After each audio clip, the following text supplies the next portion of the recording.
అధ్యాయంలో 44వ వచనంలో పేతురు ఈ మాటలు ఇంకా చెప్పుచుండగా అతని బోధ విను వారందరి మీదకి పరిశుద్ధాత్మ దిగెను. హల్లెలూయా. దీనికి పేతురుని తీసేసి జసింతక గారు ఈ మాటలు ఇంకా చెప్పుచుండగా అతని బోధ విను వారందరు ఆమె బోధ విను వారందరి మీదకి పరిశుద్ధాత్మ దిగెను. అనే ఎంత చక్కగా దేవుడు మాట్లాడాడు కదా. గట్టిగా చెప్పట్లు కూడా పరిశుద్ధాత్మ దేవుడు మన మధ్యలో దిగి రావాలి. హల్లెలూయా. రెండు చేతుల పైకి దేవుని ఆరాధిద్దాం. Hallelujah, hallelujah, hallelujah, hallelujah, hallelujah, hallelujah, hallelujah. Thank you Jesus. Hallelujah, hallelujah, hallelujah. స్తోత్రం, స్తోత్రం, స్తోత్రం, స్తోత్రం. హల్లెలూయా, హల్లెలూయా, హల్లెలూయా, హల్లెలూయా. సర్వేశ్వరా నీకే స్తుతి, సర్వము నీకే ప్రభు, ఆశ్రయము నీవే నా యేసు. అంటే శుద్ధమ సర్వేశ్వరా నీకే స్తుతి, సర్వము నీకే ప్రభు, ఆధారము ఆశ్రయము నీవే నా యేసు. నన్ను కన్నా తండ్రి, నన్ను కొన్నా తండ్రి, రక్తమిచ్చిన తండ్రి, ప్రాణమిచ్చిన తండ్రి. అని చెప్తాం.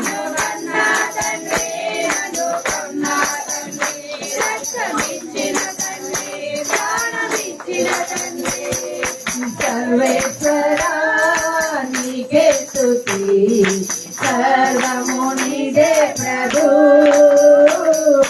ఆధారము ఆశ్రయము నీవే నా యేసు. చిన్న చిన్న గొర్రె పిల్లలము కాపరివై మము కాయుము,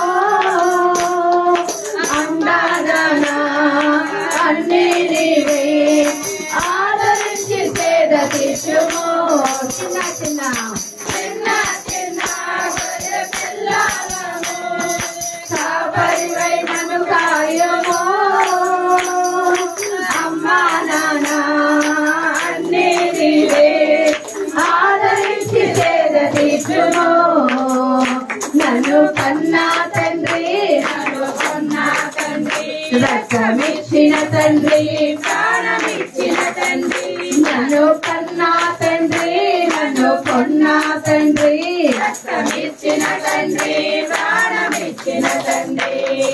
సర్వేశ్వరా నీకే స్తుతి, సర్వము నీకే ప్రభు, ఆధారము ఆశ్రయము నీవే నా యేసు. చెంగు చెంగు మని దూకే నన్ను కంగారు పడనీయకు, గుట్టాలను మెట్టాలను దాటించి నన్ను మేపుము. చిన్న చిన్న గొర్రె పిల్లలను కంగారు పడనీయకు,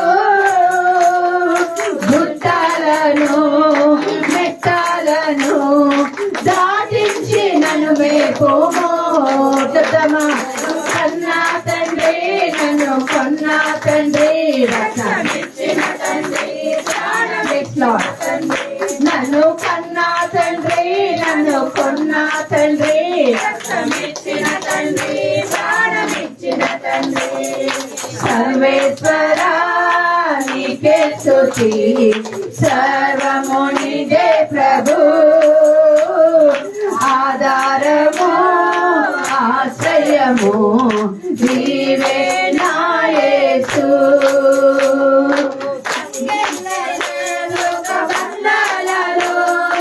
ఎందాక నీ ఉందువు ఓ సోదరా, ఓ సోదరి, నేడే విడుదల నందు.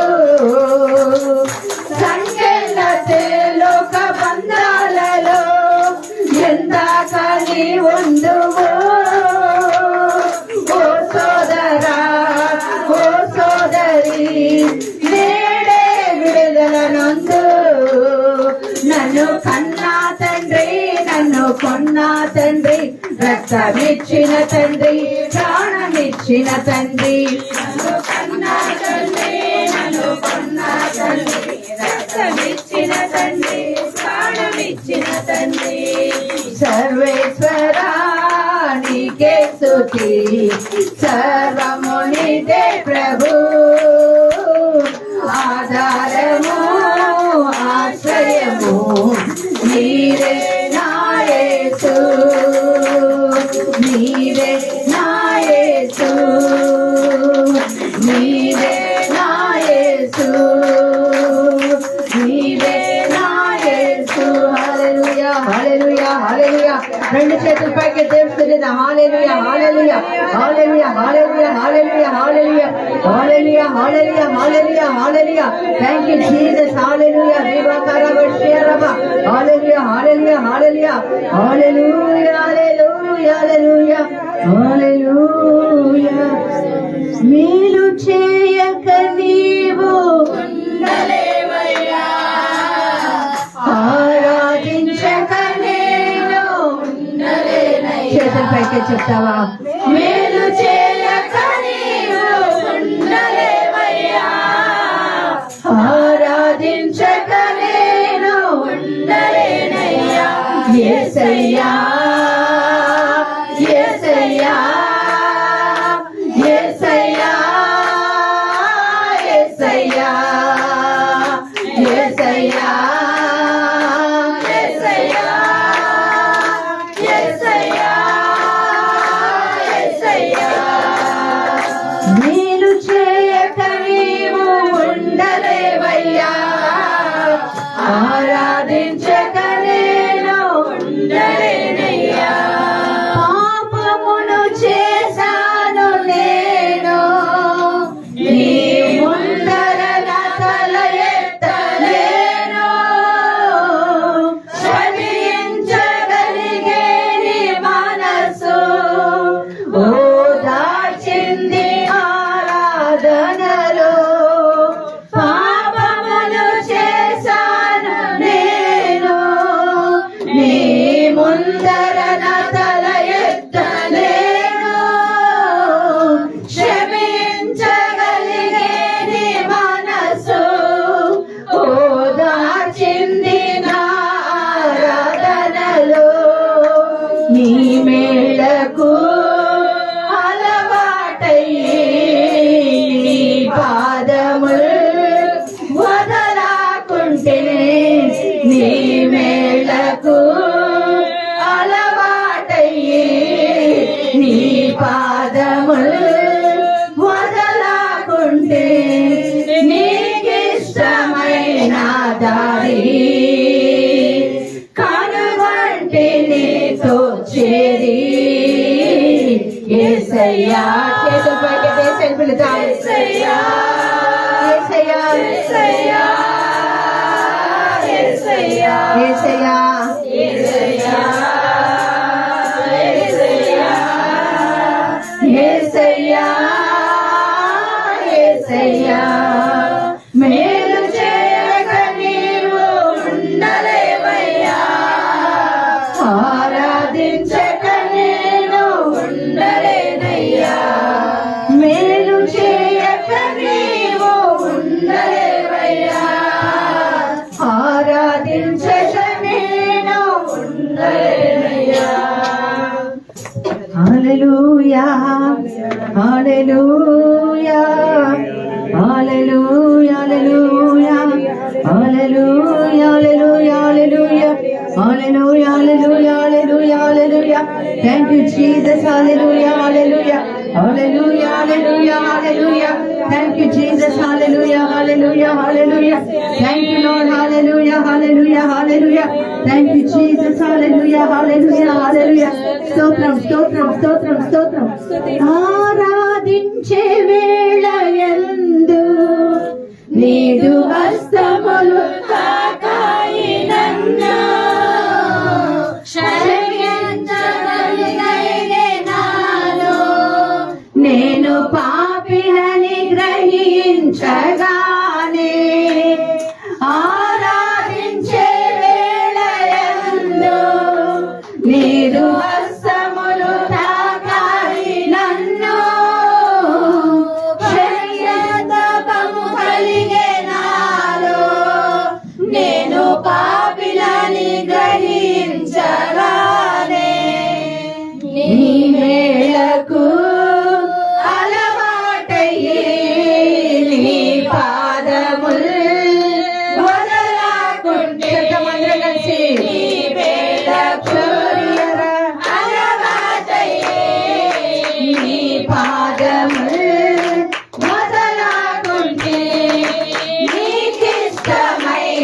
దారి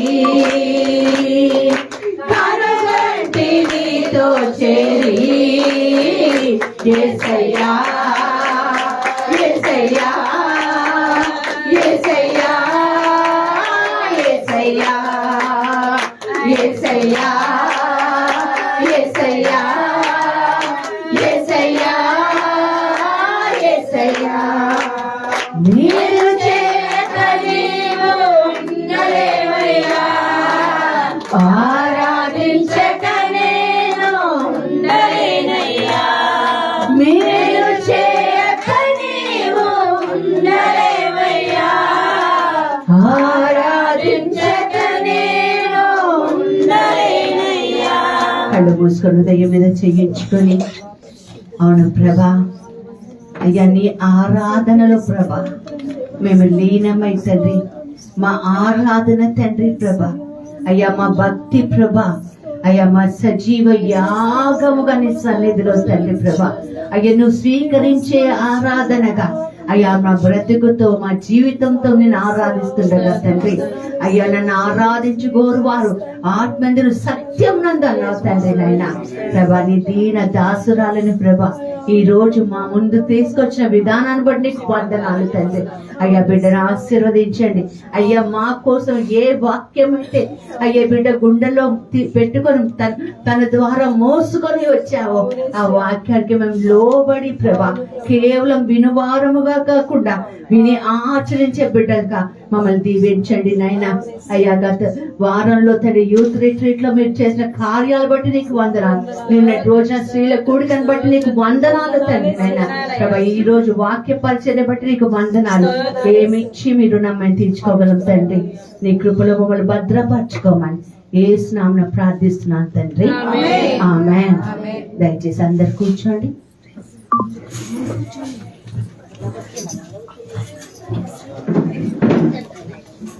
లైవ్ లో ఉన్నాం, దయచేసి ఎవరు మాట్లాడకండి, లైవ్ లో ఉన్నాం. Praise the Lord. అందరికి హ్యాపీ న్యూ ఇయర్. ఈ సంవత్సరం మీకు ఆనంద సంవత్సరంగా, ఆరోగ్య సంవత్సరంగా, అభిషేక సంవత్సరంగా, ఆర్థిక సమృద్ధి కలిగిన సంవత్సరంగా ఉండునుగా. 4 మాటలు ప్రభువు చెప్పమన్నారు. సో మీ అందరికి దేవుడు మంచి ఆరోగ్యం ఇచ్చుదురుగాక, ఆనందం ఇచ్చుదురుగాక, ఆనందం చెప్పండి, అభిషేకం ఇచ్చుదురుగాక. అభిషేకం కూడా కావాలి కదా, ఐశ్వర్యం కూడా మనకు కావాలి. ఎందుకంటే ఒకరి ముందు చేయి చాచే లాగా దేవుడు మనల్ని ఉంచారు. సో ఈ 3 మాటలు 3 యోహాను 2వ వచనం అన్నమాట. ప్రభు చెప్పారు, నా ప్రియమిత్రుడా నీకు సర్వదా శుభమగునుగా. మీరేం చేయాలంటే ఈ సంవత్సరం ఒక నోట్స్ పెట్టుకొని ప్రతిసారి రాసుకోండి. నేను కూడా ఇలా రాసుకొని వస్తున్నా చూడండి అమ్మా. రాసుకొని ఇంటికి వెళ్ళిన తర్వాత ఏం చేయాలంటే ఆ వాక్యాలన్నీ రాసుకోవాలి. ఇప్పుడు 3 యోహాను 2 అనుకోండి, ఒక 3 లైన్స్ ఇట్స్ పెట్టుకొని ఇంటికి వెళ్ళిన తర్వాత రాసుకోండి. మీరు ఎప్పుడైతే వాక్యం రాస్తారో, ధ్యానించి పాటిస్తారో అప్పుడు ఆశీర్వాదాలు వస్తాయి. అప్పుడు ఇంకా మీరు ఈ స్థితిలో ఉండరు, మీ కిందనే పనిచేసే వాళ్ళని దేవుడు ఇస్తారు. ఆమేన్ చెప్పాలి. మనం ఎప్పుడు తలగా దేవుడు ఉంచుతారు, తోకగా ఉంచారు కదా. ఎందుకు తోకగా ఉంటున్నామంటే దేవుని మార్గంలో లేమన్నమాట. అర్థమవుతుంది కదమ్మా. సో 3 యోహాను 2వ వచనం చదవండి అమ్మా. ప్రియుడా, నీ ఆత్మ వర్ధిల్లుచున్న ప్రకారము నీవు అన్ని విషయములలోనూ వర్ధిల్లుచు సౌఖ్యంగా ఉండవాలని ప్రార్థించుచున్నాను. ఆమేన్ ఆమేన్ చెప్పండి. ఆ యోహాన్ రాస్తున్నాడు అన్నమాట సంఘానికి. ఏంటంటే నీ ఆత్మ వర్ధిల్లుచున్న ప్రకారం. మనకి 2 ఉన్నాయి కదా. ఇప్పుడు ఈ సీసాలో నీళ్లు ఉన్నట్లుగా మన ఈ మట్టి కుండ శరీరంలో ఆత్మ ఉంది. మట్టి కుండ మనం కాదు.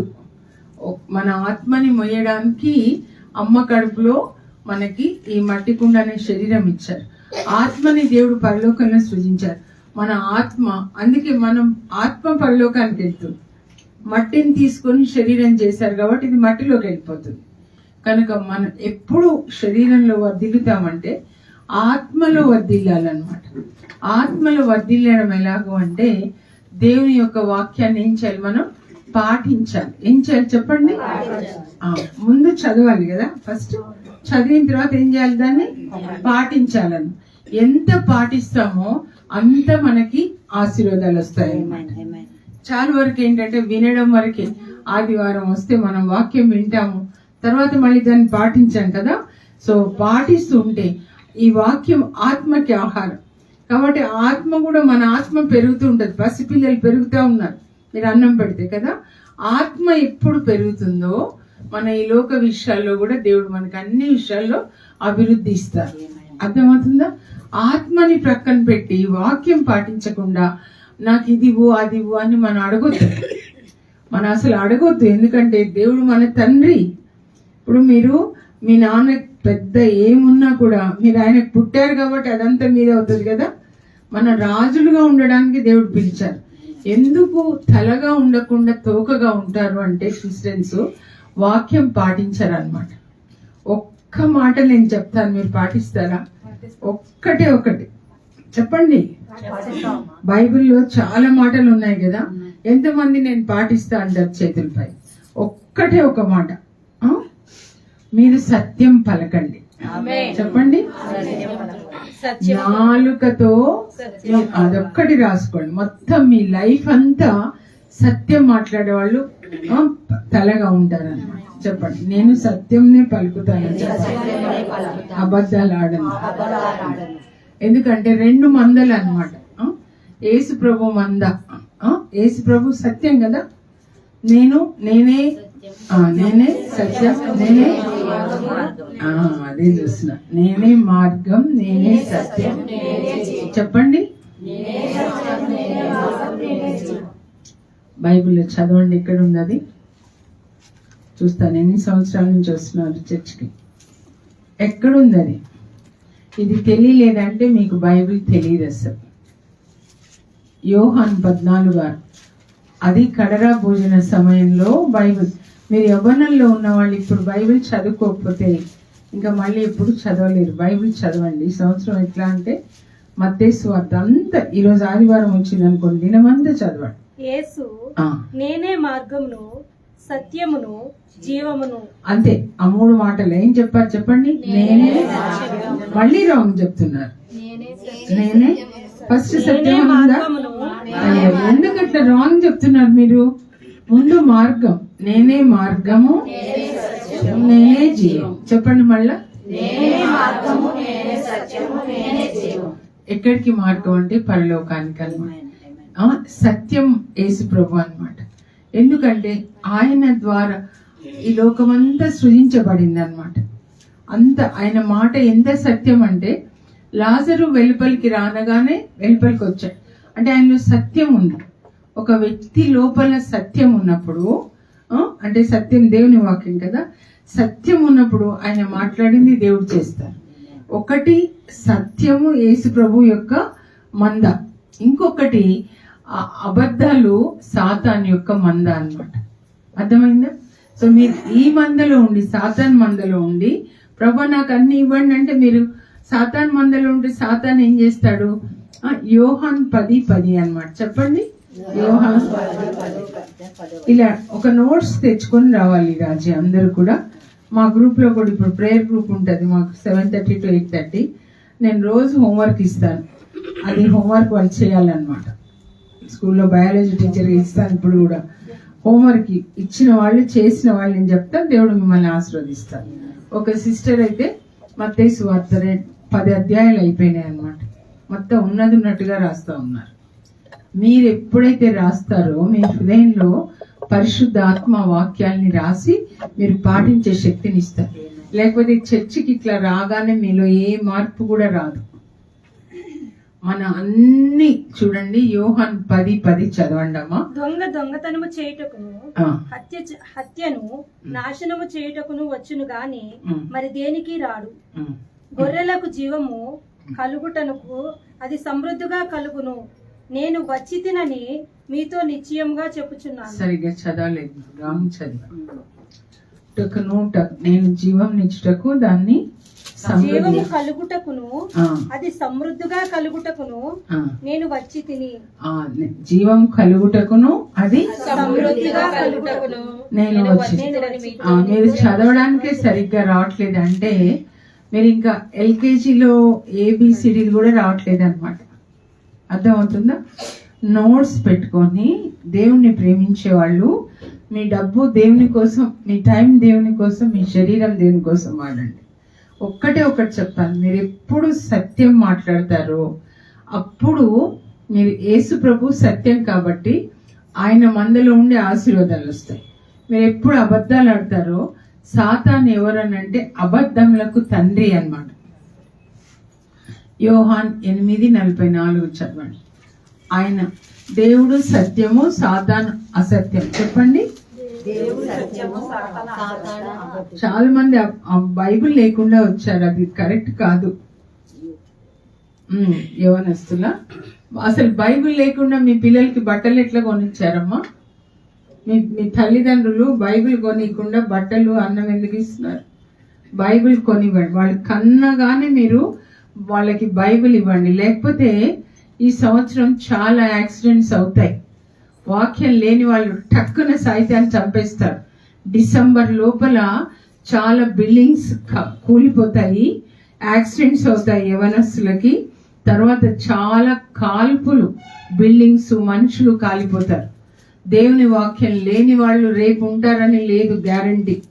మీరు అంత పెద్ద పిల్లలు బైబిల్ లేకుండా వాళ్ళ తల్లిదండ్రులు ఎవరు చెప్పండి? మీకు లేవు అని అంటే ఏ ఊరు నుంచి వస్తే ఎక్కడి నుంచి వస్తాయి? బైబిల్ చేతిలో లేకుండా ఎక్కడికి పోకూడదు. సమాధిలోకి పోయే వరకు మీ చేతిలో బైబిల్ ఉండాలి. లేదంటే వాళ్ళ చేతిలో సెల్ ఫోన్ ఉంటుంది. మరి సెల్ ఫోన్ ఎట్లా ఉంటుంది? సెల్ ఫోన్ లో అంతా పాపం చూస్తూ ఉంటారు కదా. అన్నం పెట్టొద్దు పిల్లలకి బైబిల్ లేకుండా ఉంటే. ఎప్పుడు ఇంకా ఈ పేదరికంలోనే మనం ఉండొద్దు, చెప్తున్నాను నేను. మీరు మీ తండ్రి యగు అపవాది సంబంధులు, మీ తండ్రి దురాశలు నెరవేర్చుగోరుచున్నారు. ఆది నుండి వాడు నరహంతకుడై సత్యమందు నిలిచినవాడు కాడు, వాని యందు సత్యమేమీ లేదు. వాడు అబద్ధం ఆడుచున్నప్పుడు తన స్వభావమును అనుసరించే మాట్లాడును. అబద్ధాలు అన్నమాట. చూడండి అమ్మా, ఈ రెండు తెలుసుకోండి. భూమి మీద రెండు రాజ్యాలు, ఇప్పుడు అమెరికా, ఇండియా, ఇవంతా మనుషులు పాలిస్తున్నారు. కానీ ఆత్మల ప్రపంచం, పరలోకంలో దేవుడు ఉన్నారు కదా. ఆ తర్వాత పరలోకాన్ని ఏమంటారంటే, మనం ఉన్నదాన్ని మొదటి హెవెన్ అంటారు, మొదటి ఆకాశం. భూమి మీద మనం ఉన్నాం, పరలోకంలో దేవుడు ఉన్నారు, దాన్ని మూడో ఆకాశం అంటారు అన్నమాట. అసలు భూమి లేనప్పుడు దేవుడు మాత్రమే ఉన్నారు, తర్వాతనే భూమిని ఆయన సృజించారు మన కోసం. అయితే అక్కడ సాతాను దేవుని దగ్గర దేవదూతలు దేవుని ఆరాధిస్తుంటారు కదా. ఒక గ్రూప్ కి 3 గ్రూప్స్ అనుకోండి. సెల్ ఫోన్ నాకు వినపడకూడదు, వాక్యం చెప్పేటప్పుడు సెల్ ఫోన్స్ ఆఫ్ చేయండి. దేవుణ్ణి గౌరవించండి. మీరు దేవుని ఆదివారం రోజు నాతో ప్రభు ఏం మాట్లాడతారని మీరు రావాలి. పెన్ అలా తిప్పకూడదు. మీరు పిల్లలకి నోట్లో వాక్యము, స్కూల్కి బుక్స్ కొన్నట్లు కొనండి, సరేనా? సో ఇక్కడ ఉన్నప్పుడు పరలోకంలో కోట్ల కొలది దూతల్లో 3వ వంతు దూతలకి తేజో నక్షత్రం అంటే ఆ దేవదూత పేరు అన్నమాట, లూసిఫర్. ఆయన అధిపతిగా ఉంటాడు. సో ఆయనకి మనసులో చాలా అందంగా దేవుడు సృజిస్తారనమాట. సో మనసులో ఏమనుకుంటాడంటే, నా కింద ఉన్న 3వ వంతు నేను ఈ దేవుణ్ణి ఎందుకు స్తుతించాలి? నేనే తారల కంటే పైన నా సింహాసనం వేసుకుంటే నా క్రింద ఉన్న వీళ్ళు 3వ వంతు వాళ్ళు నన్ను ఆరాధిస్తారు కదా అని సృష్టికర్త కంటే గొప్ప సమానుడిని కావాలనుకుంటా. అప్పుడు అక్కడ ఇంకొక దూత ఉంటారు, అందరికి పెద్ద మికాయేలు దూత. దేవుడు మనల్ని సృజించారు ఆయన స్తుతించడానికి, కానీ ఆయనతో సమానం కావాలనుకుంటున్నావా నువ్వు? కనుక నిన్ను కూలద్రోస్తానని ఆయన అక్కడ యుద్ధం జరుగుతుంది అనమాట.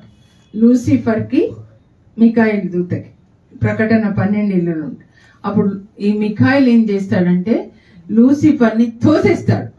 ఆయన క్రింద ఉన్న 3వ వంతు దూతల్ని కూడా తోసేస్తాడు. అప్పుడు వాళ్ళు పరలోకం నుంచి ఇక్కడ పడతారనమాట. భూమి మీద మనం ఉన్నాం, పరలోకంలో దేవుడు ఉన్నారు. ఇప్పుడు ఆ లూసిఫర్ 3వ వంతు ఇక్కడ పడ్డారు కదా, దాన్ని 2వ ఆకాశం అంటారు. అక్కడ ఉన్నాయి అన్నమాట పిశాచులు. ఆ లూసిఫర్ ని ఎప్పుడైతే పడిపోయాడో అప్పటి నుంచి సాతాన్ అని పిలుస్తారు. ఆ దేవదూతలు 3వ వంతు ఉన్నారు కదా, పడిపోయిన దేవదూతలు అన్నమాట. వాళ్ళని పిశాచులు అని పిలుస్తున్నారు. అర్థమవుతుందా? ఒక భారతదేశం మీద 375 కోట్ల పిశాచులు ఉన్నాయన్నమాట. దేవుని వాక్యం లేని వాళ్ళలో 6000 పిశాచులు ఉండగలుగుతాయి. మార్క్ 5లో ఒక వ్యక్తిలో సేనా దళం అంటారు కదా, సేన అంటే మిలిటరీ టర్మ్ అన్నమాట. అంటే 6000 దయ్యాలు అన్నమాట. అందుకని ఎప్పుడు దయ్యాలని చూడడానికి ఇష్టపడతారనమాట. చర్చికి సెల్ ఫోన్ తీసుకొని రాకండి, మీరు బైబిల్ తీసుకొని రండి. ఈరోజు నాతో ఏం మాట్లాడు, యవ్వనస్తులు యవ్వనస్తులే కాదు, దేవుని వాక్యం లేని వాళ్ళలోనికి ఆ పిశాచులు లోపలికి వెళ్తాయి, ఒక్కొక్కటి వెళ్తాయి అన్నమాట. ముందు అపవిత్రత అనే పిశాచు వెళ్ళింది అనుకోండి, వాళ్ళకి ఎప్పుడు అపవిత్రమైన మాటలు, అపవిత్రమైన సెల్ ఫోన్లో దొరుకుతుంది కదా చూడాలి అని. నోటి మాటలు, కళ్ళతో పాపం చూడడం, పాపం వినడం, అట్లా దయ్యాలు ఒకదాని తర్వాత ఒకటి. తర్వాత తిండిపోతు దయ్యాలు, సినిమాల దయ్యాలు, ఈ దయ్యాలు ఒక్కటి 6000 వస్తాయి అన్నమాట. వచ్చిన తర్వాత ఏం చేస్తాయి, ఇంకా స్కూటర్ మీద తీసుకెళ్తాయి, టక్కున చంపేస్తాయి. టకా చచ్చిపోయినప్పుడు మీరు ఏడవకూడదు, నేను చెప్తున్నాను. పిల్లలకి వాక్యం మంచం మీదనే లేవగానే కీర్తన 23 చెప్పాలి. ఏం చెప్పాలి చెప్పండి? చున్నీ సరిగ్గా వేసుకోమా, సరిగ్గా వేసుకోండి, మీరు కప్పుకోనండి సరిగ్గా. ఇది కూడా నేను ఇక్కడ వరకు పెట్టుకున్నా, మీరు చూడండి. లేవగానే మంచం మీద చదవాలి. ఏం చదవాలి? కీర్తన 23. ఒక్క లైన్ వచ్చే ఎవరికైనా చూడకుండా వచ్చా? ఒక్కరు చెప్ప, అరవకండి. యెహోవా నా కాపరి, నాకు. అయితే మీరు ఇన్ని మాటలు చెప్పినా మీరు అబద్ధాలు చెప్పారనుకోండి, అప్పుడు సాతాను మనలోకి వచ్చేస్తాడు అనమాట. ఈ మందలో ఉండదు, జీసస్ మందలో. ఎన్ని పాటలు పాడి ఇంత వాక్యం చెప్పినా అబద్ధాలు ఆడితే ఎవరుంటారంటే అబద్ధాలకి తండ్రి సాతాను. ఇక్కడ ఉన్నాడు కదా, ఇప్పుడు 2వ హెవెన్ లో ఉన్నాడు కదా, అక్కడి నుంచి సాతాను పిశాచులు ఎవరి హృదయంలో వాక్యం ఉంటే వాళ్ళ హృదయాలు మండుతూ ఉంటాయి, మండుచున్న పొదలాగా అన్నమాట. అప్పుడు వాళ్ళలోకి రావన్నమాట. అర్థమైందా? కానీ ఎవరి హృదయంలో వాక్యం లేదనుకోండి, అబ్బా లోపలికి పోదాం, ఇంకా ఒకటి వచ్చేసి అందరు రండి. ఎందుకంటే ఎక్కువ మంది అయితే వాళ్ళకి బాగా బలం వస్తుంది కదా, సేన అన్నమాట. మనకి భారతదేశానికి సైన్యం ఎట్లుంటుందో, ఆ పిశాచులు కూడా ఒక వ్యక్తిలో సేన అయిపోయి ఇక్కడ కూర్చుంటాయి. రాత్రిలో ఇంకా అన్ని చేసి చచ్చిపో, నీది ఒక బ్రతుక అని అంటాయి అన్నమాట. అందుకే చనిపోతారు వాళ్ళు. ఒక్క రోజులో కాదు, చాలా రోజులలో ఆ చనిపోయే వాళ్ళు చాలా రోజులు పిశాచులు ఉంటాయి అన్నమాట. వాటిని పోషించి పాములు, ఇన్ని పాములు అనుకోండి, ఆ పాములన్నీ మనిషిని గచ్చేస్తాయి కదా. అర్థమైందా? అర్థమవుతుంది కదా మీకు? సో అది మనకి జరగొద్దు, చాలా భయంకరమైనవి జరుగుతాయి. మా చుట్టాల అమ్మాయి అక్కడ అమెరికాలో పడుకున్నప్పుడు బిల్డింగ్ కాలి చచ్చిపోయింది. 60 లక్షలు అయిపోయింది ఆమె యొక్క డెడ్ బాడీ తీసుకురావడానికి. 24 సంవత్సరాల అమ్మాయి. వాళ్ళ నాన్న మంచిగా, అమ్మాయికి ఇంకో పాప కూడా ఉంది, ఇద్దరికి ఇల్లు కట్టాడు అనమాట. పెళ్లి చేసి పిల్లలకి, ఆడపిల్లలకి ఇల్లు ఇవ్వాలని. కానీ దేవుని ప్లాన్ వేరే ఉంటది కదా. దొంగ ఎందుకు వస్తాడు చెప్తున్నా, మీరు చూడండి. ఒక్క మాట నేనేం చెప్పాలి ప్రభా అంటే, వీళ్ళకి సత్యం మాట్లాడమని చెప్పండి. అబద్ధాలు మాట్లాడారంటే సాతాను ఏం చేస్తాడంటే, యోహాను 10:10 మీరు వినండి. ఫస్ట్ కొన్ని మాటలు ఏం రాసుకోండి అంటే, యోహాను 10:10 అని రాసి 3-4 లైన్స్ విడిచిపెట్టి ఒక్కరుగా బైబిల్ చదువుకోవాలి. అప్పుడు ప్రభు మనతో మాట్లాడతారు. ఇక్కడ వచ్చినప్పుడు 4 గోలలు చేయడం కాదు, నోటితో పాటలు పాడగానే పరిశుద్ధత ఉన్నట్లా కాదు కదా. నాలుక 2 సాతానికి దేవుడికి వాడద్దు. బూతు మాటలు మాట్లాడకూడదు. బూతు మాటలు మాట్లాడారంటే నాలుక లోపల నుంచి లోపలికి వెళ్ళిపోతాడు. ఇక్కడ కూర్చుంటాయి అన్నమాట దయ్యాలు, కూర్చొని మిమ్మల్ని చంపేస్తాయి. యోహాను 10:10 చెప్తున్నా వినండి. దొంగ అంటే సాతాన్ అన్నమాట. వినాలి. దొంగిలించుటకు, హత్య చేయుటకు నాశనం చేయడానికి వస్తారు. 3 పనులు అన్నమాట. దొంగిలిచ్చేస్తాడు. దేవుని చిత్తం మనలో జరగకుండా, మనకు ఆరోగ్యం లేకుండా, కుటుంబంలో సమాధానం లేకుండా, ఆ తర్వాత హత్య చేస్తాడు, నాశనం చేసి. ఈ సంవత్సరం హత్యలు కూడా మాస్ మర్డర్స్ జరుగుతాయంట. అట్లా పిశాచులు అనేక మందిలో ఉన్నారనమాట. ఇప్పుడు చివరి రోజులలో చంపడానికి, మానభంగాలు చేయడానికి.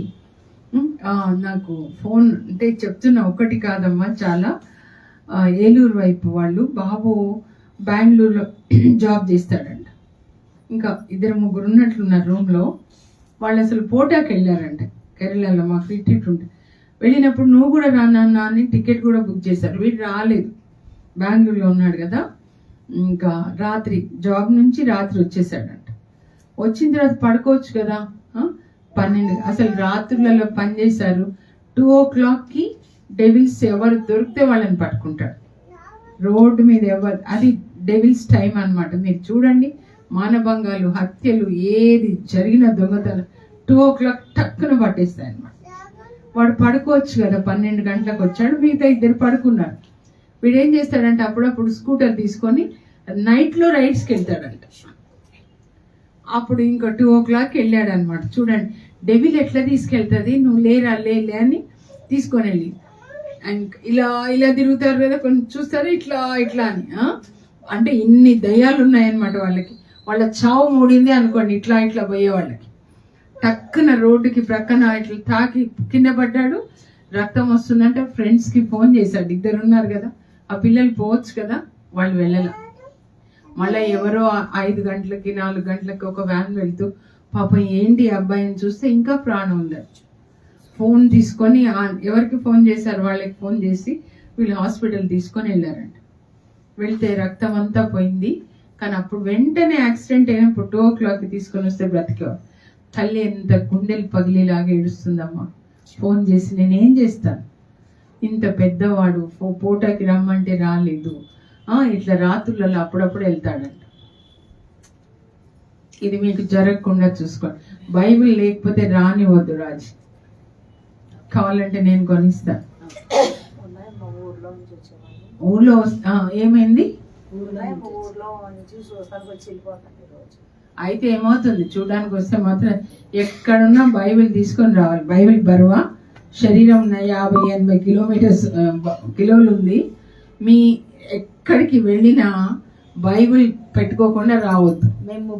బట్టలు పెట్టుకొని వచ్చేస్తారు కదా, బైబిల్ లేకుండా సమాధిలో కూడా బైబిల్ ఉండాలి. మీరు చూడండి, మీ జీవితం మారిపోతుంది. నేను చెప్తున్నా ఒక్కటే, చాలా చెప్పలేదు ప్రభు, సత్యం మాట్లాడండి. యేసు ప్రభు దేవుడు ఎవరంటే సత్యం అన్నమాట. ఓకే, సో సత్యం మాట్లాడే వాళ్ళందరినీ యేసు ప్రభు అన్ని కాపరిగా ఉండి అన్ని చేస్తాడు. మరి సాతాను రాజ్యంలో సాతాను ఎప్పుడు అబద్ధాలకి తండ్రి. ఇక్కడ ఎవరి హృదయంలో సాతాను ఉంటాడో వాళ్ళు అబద్ధాలు ఆడుతూనే ఉంటారనమాట, ఒకదాని తర్వాత ఒకటి. వాళ్ళు పోలీసులు, మా ప్రేయర్ గ్రూప్లో వాళ్ళ హస్బెండ్ పోలీస్ అనమాట. అయితే ఏంటయ్యా ఎట్లా ఉంది పరిస్థితి అంటే, కొడతారు, మీరు బూత్ మాటలు మాట్లాడకూడదయ్యా అంటే, లేదు మేడం, కొడితేనే బాగా కొడితే, లేకపోతే అబద్ధాలు ఆడతారు, కొడితే అప్పుడే సత్యం చెప్తారు. ఎట్లా ఉన్నారు ఇప్పుడు పిల్ల ఏంటి అంటే, పరిస్థితి ఏంటి అంటే, యవనస్తులు గంజాయికి అలవాటు పడిపోయారు. అమ్మాయిలు అబ్బాయిలు ప్రేమించి, ఒక అమ్మాయిని ప్రేమించి వీడు వాడిని చంపుకొని గంజాయి ఎక్కువ అయిపోయిందంట. అర్థమవుతుందా? సాతాను ఎన్ని పాములు ఇట్లా రకాలు, ఎప్పుడు ఇట్లా గద్ద ఉంటది కోడి పిల్ల, అట్లా ఎదురు చూస్తున్నాడు. అందుకే మీరు ఆదివారం వచ్చిందంటే ఒక 10 కీర్తనలు చదువుకోవాలి. అర్థమవుతుందా? వేరే కాదు, ఏదో ఒకటి తినొచ్చు, ఊరికే తిండి గురించి కాదు. తినే రోగాలు వస్తున్నాయి, షుగర్లు వచ్చి ఎట్లా పోవాలి.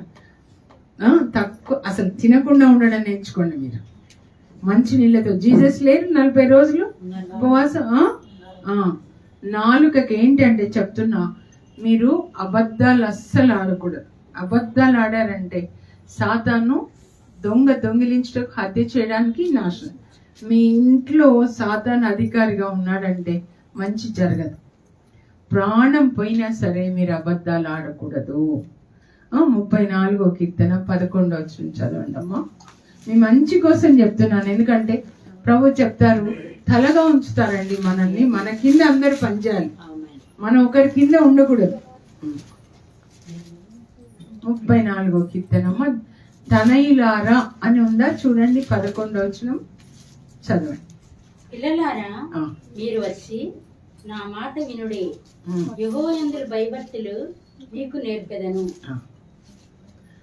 ఇంకా ఉంది, బ్రతుకువాడు ఎవడైనా ఉండండి, ఉన్నాడా? మీరు వేరే వాళ్ళని కూడా చదవండి. ఒకసారి ఒకరు అట్లా చదవండి, సరేనా? ఇంట్లో ఎవరి కాంపిటీషన్ ఉండదుగా, రాత్రంతా కూర్చొని బైబిల్ చదవండి. దానికి మత్తయి 6లో రహస్యమైన ప్రార్థనకి జవాబు ఉంది. ఇక్కడ అందరి ముందు ఒక నటన అన్నమాట, ఒక డ్రామా. అప్పుడేం కాంపిటీషన్ ఉండదు, అవునా? అప్పుడేం చూస్తారు? ఒక్కరు ఉన్నప్పుడు అప్పుడేం ఉంటది చేతిలో, అది దేవుడు చూస్తారు. రహస్యమైన జీవితాన్ని చూస్తారు. పడక మీద ఎలీషా ఏలియాలు మరణించిన వాళ్ళని లేపుతారు. అంటే అక్కడ దేవుని సన్నిధి ఉంది, అర్థమవుతుందా? మీ పడక మీద దేవుని సన్నిధి ఉండాలి. చదువమ్మా. బ్రతుకు గోరు వాడు ఎవడైనా ఉన్నాడా? 34వ కీర్తన 12వ వచనం ఇది కదమ్మా. మేలునందుచు అనేక దినములు బ్రతుకు గోరు వాడు ఎవడైనా ఉన్నాడా? చెడ్డ మాటలు పలకకుండా నీ నాలుకను, కపటమైన మాటలు పలకకుండా నీ పెదవులను కాచుకొనుము. మీరు ఇంకా ఇక్కడ ఇంకేమని ఉంటదంటే తనయుల. ఎవరు రాసింది ఇది కీర్తన చెప్పండి? దావీదు. గొర్రెలు కాచుకున్న అబ్బాయి ఒక ఊరిలో మీలాగా రాజు అయిపోయినాడు, తెలుసా? ఎందుకు రాజు అయినాడంటే ఆయన సత్యం పలికాడు. మీరు చెడ్డ మాటలు పలకండి, మీ నాలుక కాపాడుకోండి, అర్థమైందా?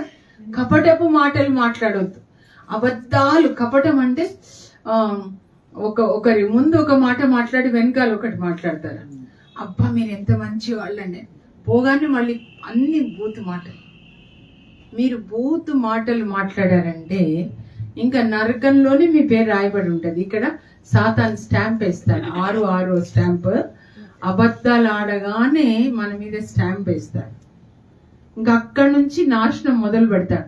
దయ్యాలను ఇస్తాడు సాతాను, ఒక 1000 మందిని ఇచ్చి వీళ్ళని నాశనం చేయండి అని ఇచ్చేస్తాడు ఆ ఇంట్లోకి అన్నమాట.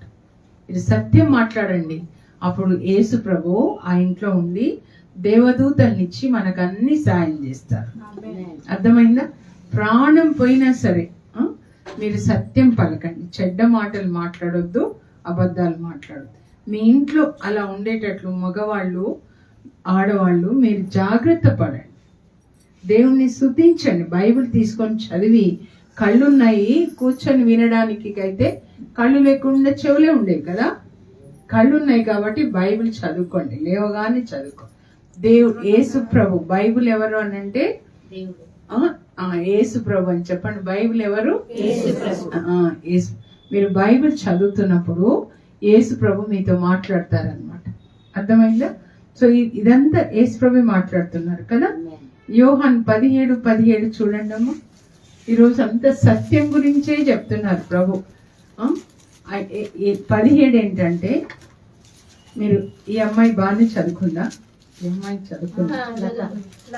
లత, నువ్వు బాగా చదువుకున్నావా?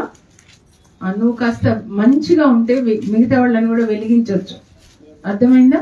ఒక్కసారి కడరా భోజనం అంతా యోహాను 14లో 13 నుంచి కాళ్ళు గడుపుతాడు కదా, మేడ పై గదిలో అన్నమాట.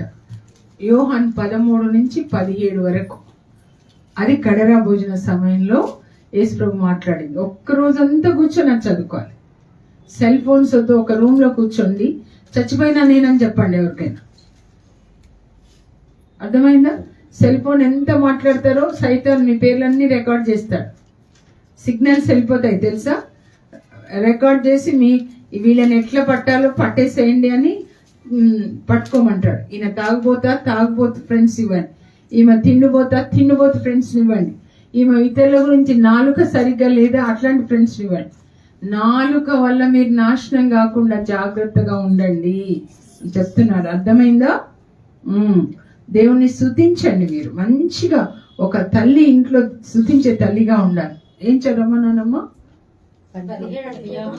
యోహాన్, ఇది కడరా భోజన సమయంలో యోహాన్ 13 నుంచి 17 వరకు మొత్తం చదువుకోండి, చాలా బాగుంటాయి. యేసు ప్రభు శిష్యుల కాళ్ళు కడుగుతారు 13లో. నేను మీ ప్రభువుడనైన నేను మీ కాళ్ళు కడిగితే మీరు ఒకరి కాళ్ళు ఒకరు కడుక్కోండి. అంటే అర్థం ఏంటంటే ప్రభు మనల్ని క్షమిస్తున్నారు కదా, మనం కూడా ఒకరినొకరు క్షమించుకోవాలి. 14లో ఏంటంటే ఆయన అక్కడ 2 వాగ్దానాలు ఇస్తారు. వినండి, మీరు విన్న తర్వాత చదువుకోండి. చదువు వచ్చిన వాళ్ళందరూ చదువుకోండి. ఈ అమ్మాయికి రాదా చదువు? బైబిల్ లేదు? సరే, ఓకే. వచ్చిన వాళ్ళని, రాని వాళ్ళు పర్లేదు. 14లో యేసు ప్రభు 2 వాగ్దానాలు చేస్తారు. నేను వెళ్ళి మీకు ఇల్లు కట్టి మళ్ళా వచ్చి మిమ్మల్ని తీసుకెళ్తా. ఇప్పుడు వస్తారు యేసు ప్రభు, అర్థమైందా? ఇల్లు కడతారు. అబద్ధాలు చెప్పే వాళ్ళక సాతాను ఇల్లు. అక్కడ సాతాను అగ్ని చెరువులు రెడీ పెడతాడు తెలుసా? టకా టకా అబద్ధాలు చెప్పిన వాళ్ళని అగ్ని చెరువులు వేసి కాలుస్తా ఉంటాడు అనమాట. యేసు ప్రభు చెప్తారు మార్కు సువార్త 9:48లో, అక్కడ అగ్ని నరకంలో అగ్ని పురుగులు ఇట్లా వెళ్తా ఉంటాయంట. 7 చూపిస్తారు. ముక్కులోంచి వెళ్ళి చెవులోంచి వచ్చి ఇక్కడ వచ్చి పాములు అన్నమాట. పాములు చుట్టుకొని మెడకి చుట్టుకొని ఇంకా అగ్ని కాలుతూ ఉంటారు. అది మనకి జరగకూడదు. అందుకే యేసు ప్రభు సిలువలో మన పాపాలు ఆయన మీద వేసుకున్నారు. ఏ రోజు మీరు రక్షణ పొందారంటే, నేను బాప్తిస్మం తీసుకున్నానంటే నేను పాపానికి మరణించాను, సమాధి నా నాలుక, అబద్ధాల నాలుక సమాధి చేయబడింది. పాపం చూసే కన్నులు సమాధి చేయబడ్డాయి. అర్థమైందా? పాపం వినే చెవులు సమాధి చేయబడ్డాయి. ఇది ఇప్పుడు ఈ హృదయము యేసు ప్రభు యొక్క హృదయం. యేసు ప్రభు అంటే దేవుని వాక్కు. చెప్పండి, యేసు ప్రభు అంటే ఎవరు? తండ్రి నోట్లోంచి వచ్చిన వాక్యం అన్నమాట. అట్లా మన అమ్మ కడుపులోంచి పుట్టాం. యేసు ప్రభు వాళ్ళ నాన్న నోట్లోంచి పుట్టాడు. అర్థమైందా? కొంతమంది వాళ్ళ నాన్న నోట్లోంచి ఊడిపడ్డాడని. యేసు ప్రభు ఊడిపడ్డాడు వాళ్ళ నాన్న నోట్లోంచి. దేవుని వాక్యం అన్నమాట. యేసు ప్రభు పేరేంటి చెప్పండి? బైబిల్లో ఉంటది, దేవుని వాక్కు అనే నామంలో ఆయన పిలువబడుతున్నాడు. సో మన హృదయంలో యేసు ప్రభుని ప్రేమించడం అంటే వాక్యాన్ని చదివి పాటించడం. చెప్పండి, అర్థమవుతుంది కదమ్మా మీకు? సో ఇక్కడ ఏమంటున్నారంటే యేసు ప్రభు 14లో, నేను బ్రీఫ్ గా చెప్తాను, మీరు వినండి, తర్వాత కూర్చొని చదువుకోవాలి, సరేనా? నేను బయాలజీ టీచర్గా కూడా పిల్లల్ని నేను చెప్పేటప్పుడు విన్న తర్వాత హోంవర్క్ ఇస్తాను. హోంవర్క్ చేయాల్సిందే. చెయ్యకుండా అన్నం తిన్నారంటే చూడండి అని చెప్తాను. అన్నం తినడం మానేసేయండి, తిని నిద్రపోకండి. అర్థమైందా? ఎట్లా తినాలి, బైబిల్ అంతా తినేసేయాలి. అర్థమవుతుందా మీకు? ఎడ్యుకేల్ కూడా ఇస్తాడు, ఇచ్చేసి మొత్తం తినమని చెప్తారు.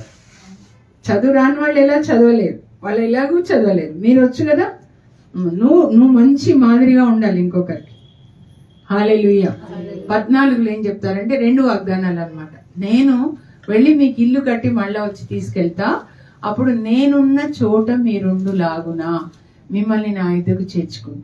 యేసు ప్రభు హృదయం ఏంటంటే ఆయన ఎక్కడున్నారో పరలోకంలో అక్కడ మనం ఉండాలని. కానీ సాతాన్ యొక్క ఉద్దేశం ఏంటంటే, సాతాన్ ఇక్కడ అగ్నిలో కాలిపోవడానికి ఉన్నాడు కదా, మనల్ని కూడా కాల్చాలని అన్నమాట. ఇప్పుడు ఇటు పోతారా అటు పోతారా చెప్పండి? పరలోక అక్కడికి వెళ్తారా ఇక్కడికా?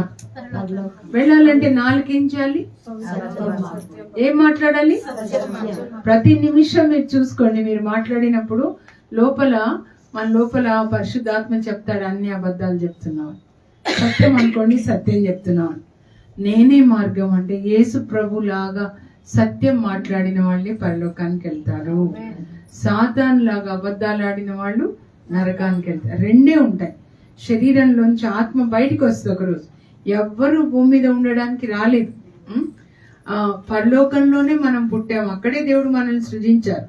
అమ్మ కడుపులో శరీరాన్ని చుట్టారు అంతే. భూమి మీద ఇదో రాజశ్రీ సిస్టర్ గారు 75 years పరలోకంలో ఆత్మను సృజించినప్పుడే రాస్తారు తల్లిదండ్రులు ఎవరు, సంఘం ఏంటి, మళ్ళా ఇప్పుడు తిరిగి వెళ్ళాలి. యేసుప్రభు ఎన్ని సంవత్సరాలు ఉన్నారు ఇక్కడ? 33.5. 30 తర్వాత వెళ్ళిపోయినారు కదా. దేవుడు ఇచ్చిన పని చేశారు, వెళ్ళిపోయారు. మనం కూడా ఒక స్కూల్కి వెళ్ళి పని చేసి వచ్చేస్తాం కదా. అలాగే భూమి అనేది ఒక వర్క్ ప్లేస్, మనం ఉండేది కాదు. ఇది మనం పుట్టింది అక్కడ పరలోకం, మన ఇల్లు. ఇక్కడ ఒక పని ఇచ్చారు, పని చేసి మళ్ళీ ఎక్కడికి వెళ్ళాలి? యేసు ప్రభులాగా తండ్రి చిత్తం చేస్తే, దేవుని పని చేస్తే అక్కడికి వెళ్తాం. సాతాన్ లాగా శరీర వాంఛల ప్రకారం జీవిస్తే నరకానికి వెళ్తాం. రెండే ఉన్నాయి, 2 డెస్టినీస్, గమ్యాలు, 2 మార్గాలు ఉన్నాయి. ఇది సత్యమైన మార్గం యేసు ప్రభుది, నీతి మార్గం, పరిశుద్ధ మార్గం. ఇది అబద్ధాల మార్గం, అవినీతి, అపవిత్రత అన్నమాట. పాపం కళ్ళతో చూసి అందరు అక్కడ నరకంలో వెళ్ళి కాలుతారు. అర్థమైందా? హల్లెలూయా. ఒక్కొక్కరు ఒంటరిగా కూర్చొని జీసస్ నేనేంటి, ఎలా ఉన్నానో అని అడగండి, చెప్తారు. ఒక్కరే కూర్చొని అడగాలి, నేను ఎట్లా ఉన్నాను. బైబిల్ తీస్తే వెంటనే మాట్లాడతారు, నీ స్థితి ఇట్లా ఉంది, ఈ రోజైనా మార్చుకో. లేకపోతే సాతాన్ ప్లాన్ చేశాడు నేను పట్టుకోవడానికి, నువ్వు మళ్ళీ రేపు ఉండవు, నరకంలోకి పోతే మళ్ళీ రాలేదు. అర్థమైంది కదా. సో 14వ అధ్యాయంలో పరలోకంలో ఇల్లు కట్టి వస్తా అంటారు. ఆ లోపల ఇప్పుడు శిష్యులందరూ ఆయనతో ఉంటారు, కడరా భోజనం. నేను వెళ్ళిపోతున్నాను కానీ వాళ్ళు మొక్కలు ఇట్లా అయిపోతారు, వెళ్ళిపోతారా జీసస్? అప్పుడు నేను మిమ్మల్ని అనాథలుగా విడిచిపెట్టాను. మీరు నన్ను ప్రేమిస్తే నా ఆజ్ఞలు పాటిస్తారు. యేసుప్రభుని ప్రేమించడం అంటే ఏంటి చెప్పండి? ఆయన ఆజ్ఞలు పాటించాలి కదా. ఆయన ఆజ్ఞలు అష్టభాగ్యాలు, మత్తయి 5, 6, 7 అధ్యాయాలు అన్నమాట. ఓకే. మళ్ళా నిర్గమకాండంలో 20లో 10 ఆజ్ఞలు ఉంటాయి కదా. అందులో అబద్ధం చెప్పొద్దని ఉందా కదా. మనిషి చేసే నంబర్ 1 సిన్ ఏంటంటే నాలుకతో అబద్ధాలు ఆడడం అన్నమాట. ఎప్పుడు కూడా అబద్ధాలు ఆడకూడదు. మీరు నా ఆజ్ఞలు, నన్ను ప్రేమిస్తే నా ఆజ్ఞలు పాటిస్తారు. నేను పరలోకంలో తండ్రిని ప్రార్థించినప్పుడు మీకు మరొక ఆదరణకర్త పరిశుద్ధ ఆత్మని నేను మీకు ఇస్తాను. ఆయన మీ లోపల నివసిస్తారు. ఎక్కడ నివసిస్తారు చెప్పండి? మన లోపల పరిశుద్ధ ఆత్మ వస్తే ఏం జరుగుతుందో తెలుసా? అమ్మ మనల్ని కడుపులో మోసింది కదా, మనం కూడా తల్లులే కదా. కడుపులో మోసి మనల్ని కన్నది, మనంతా అట్లా కన్నాం. అట్లానే అమ్మ శరీరం నుంచి మన శరీరం వచ్చింది. ఇప్పుడు మన ఆత్మలో కూడా పుట్టాలన్నమాట. ఆత్మలో పుట్టాలంటే పరిశుద్ధాత్మ మన ఆత్మని గర్భం ధరిస్తాడనమాట. అప్పుడు మనకి కళ్ళు అన్నీ వచ్చిన తర్వాత మనల్ని కంటాడు. దీన్నే తిరిగి జన్మించుట అంటారు. అర్థమైందా? లేకపోతే ఆత్మ చచ్చిన స్థితిలో ఉంటది అనమాట. చచ్చిన స్థితిలో ఉన్న వాళ్ళు చర్చికి వస్తారు, అంతవరకే. చచ్చిన వాళ్ళకి ఆకలేస్తుందా? శవానికి పోయి అన్నం పెడతారా? అప్పుడు బైబిల్ చదవండి అంటే శవం ఎట్లా చదువుతుంది? ఆత్మలో జన్మించాలి, తిరిగి జన్మించాలి అంటారు కదా. నీళ్ళలో మునగడం అంటే బైబిల్లో నీళ్ళు అంటే దేవుని వాక్యం అన్నమాట. వాక్యాన్ని చదివి పాటించడం. లేకపోతే పశువులు కూడా నీళ్ళలో మునుగుతాయి, ఆ నీళ్లు కాదు, ఇది దేవుని వాక్యమే యోర్దాను నది నీళ్లు. హల్లెలూయా. యోహాను 3లో జీసస్ చెప్తారు, వినండి, ఒకరు ఆత్మ వలన నీటి వలన జన్మించిననే తప్ప పరలోకానికి రారు. ఆత్మ అంటే పరిశుద్ధాత్మ మనల్ని గర్భం ధరించి కనాలి. కన్న తర్వాత ఏం చేస్తారంటే అమ్మ పిల్లలకి పాలిచ్చినట్లే పరిశుద్ధాత్మ దేవుని వాక్యం అనే పాలిస్తారనమాట. అర్థమవుతుంది కదా. అప్పుడు మన ఆత్మ ఎదుగుతూ ఉంటది. చాలా మంది చచ్చిన స్థితిలో ఉన్నారు. మన కొంచెం కొంచెం ఇప్పుడు 10 ఆజ్ఞలు వింటా, నేను సత్యమే పలుకుతాను, నేను అబద్ధం ఆడను, నేను దొంగతనాలు చేయను, మనవి కాని వస్తువులు ముట్టుకోకూడదు, అక్కడ గోల్డ్ పెట్టినా ముట్టుకోకూడదు. అర్థమవుతుందా? అట్లా మంచిగా ఉండాలి. మీరు ఒకవేళ పని చేస్తుంటే మంచిగా ఉండాలి. అర్థమవుతుంది కదా. సో ఇది తర్వాత 15లో ఏం చెప్తారంటే, నేను ద్రాక్షవల్లి మీరు కొమ్మలు. చెట్టుకి కొమ్మలు ఉంటాయి కదా. ఇప్పుడు దేవుని యొక్క వాక్యం ఇది. మన హృదయం అనే భూమిలో వాక్యం నాటితే విత్తనాలు, అప్పుడు చెట్టు వస్తుంది కదా. యేసు ప్రభు అంటే బైబిల్ గ్రంథంలో ఉన్న విత్తనాలు మన లోపల నాటితే అది చెట్టు అయిపోతుంది అన్నమాట. ఆయన చెట్టు. మన ఆత్మ ఆల్రెడీ ఉంది కదా. అప్పుడు పరిశుద్ధ ఆత్మ ఏం చేస్తాడంటే యేసు ప్రభు అనే చెట్టుకి మన ఆత్మ అనే కొమ్మని కట్టేస్తాడు. అర్థమైందా? అంటు కట్టడం. అప్పుడు ఈ చెట్టులో నుంచి యేసు ప్రభు యొక్క సత్యం, కరుణ మనలోనికి ప్రవహిస్తాయన్నమాట. అంతవరకు చర్చికి వచ్చిపోతుంటారు కానీ ఏం మార్పు ఉండదు. ఇంకా 16లో పరిశుద్ధాత్మ నేను మీకు ఇస్తా అని ప్రభు చెప్తారు. 17లో ఈ శిష్యుల కొరకు ప్రార్థిస్తారు. 17 ఏమని ప్రార్థిస్తారంటే, ప్రభు నాన్న నువ్వు నేను ఐక్యమైనట్లే అందరూ ఐక్యంగా ఉండేటట్లు ప్రార్థిస్తున్నాం. మనందరం ఎట్లా ఉండాలంటే ఐక్యత కలిగి ఒక కుటుంబం లాగా ప్రేమగా ఒకరికొకరు సాయం చేసుకోవాలి. అర్థమవుతుందా? ఈ 2 అంగీలు ఉంటే లేని వాళ్ళకి ఇవ్వండి, అన్నం ఉన్న వాళ్ళు లేని వాళ్ళకి పంచుకోండి. ప్రేమ కలిగి దేవుడు మనకి ఎప్పుడు దేవుడు ప్రేమ అన్నమాట. తర్వాత ఇంకేమంటారంటే, నాన్న వీళ్ళని దుష్టు నుంచి కాపాడాలి, ఐక్యత దయచేయండి. తర్వాత దుష్టుడు అంటే సాతాన్ అన్నమాట. సాతాన్ ఎన్ని రకాల నెట్స్ కదా వల వేస్తాడు. వీళ్ళని ఎట్లా పట్టుకోవాలి? త్రాగుడుతో పట్టుకోవాలా, లేకపోతే సినిమాలతో పట్టుకోవాలా, అమ్మాయిలతో పట్టుకోవాలా, ఎన్ని రకాల ప్లాన్స్ చేస్తుంటారు. ఆ వలలో మనం చిక్కుకోకూడదు. వేట కాని ఉరులు అంటే సాతాన్ వేసే ఉరిలో మనం చిక్కుకోకూడదు. అర్థమైందా?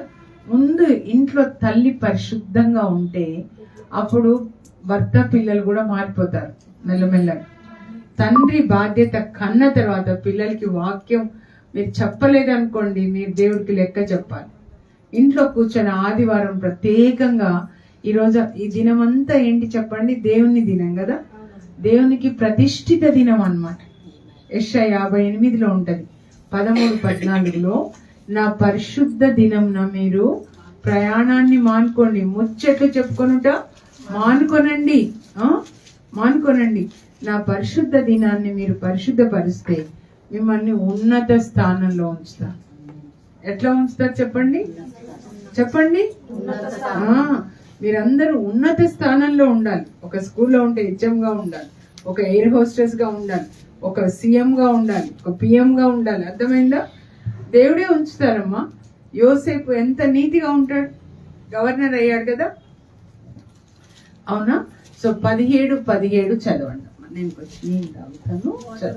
ఇక్కడ సత్యమందు వారిని ప్రతిష్ఠ చెయ్యము, నీ వాక్యమే సత్యము. నీవు నన్ను లోకమునకు పంపిన ప్రకారము నేను వారిని లోకమునకు పంపితిని. వారు సత్యమందు ప్రతిష్ఠ చేయబడినట్లు వారి కొరకే నన్ను ప్రతిష్ఠ చేసుకొనుచున్నాను. అండర్లైన్ చేసుకోండి, మార్కర్ కూడా కొనుక్కోండి. హైలైటర్ అంటారు చూడండి, ఉందా మీ దగ్గర? లేదా? ఇవన్నీ కొనుక్కోండి. మిగతా పిచ్చి పిచ్చివన్నీ వద్దు, ఇవి పిచ్చి పిచ్చివన్నీ మానేసేయండి. అర్థమవుతుందా? నా దాంట్లో చూపిస్తా. మార్కర్ మీకు తెలుసు కదా, ముఖ్యమైనవన్నీ. ఏమని ప్రార్థిస్తున్నారంటే, ఆయన ఈ లోకాన్ని విడిచిపెట్టే రోజు అది గురువారం. ఇంకా ఆ రోజు రాత్రి ఆయనని బంధిస్తారు కదా. తండ్రి సత్యమునందు వారిని ప్రతిష్ఠించు. చెప్పండి, నీ వాక్కు సత్యము. సత్యం ఏంటి చెప్పండి? వాక్యం. ఇప్పుడు మనము చెట్లు పెడితే మట్టిలో పెడతాం కదా, మనల్ని దేవుడు సత్యంలో నాటమంటున్నాడు అన్నమాట. సత్యం ఏంటి? దేవుని యొక్క వాక్యం.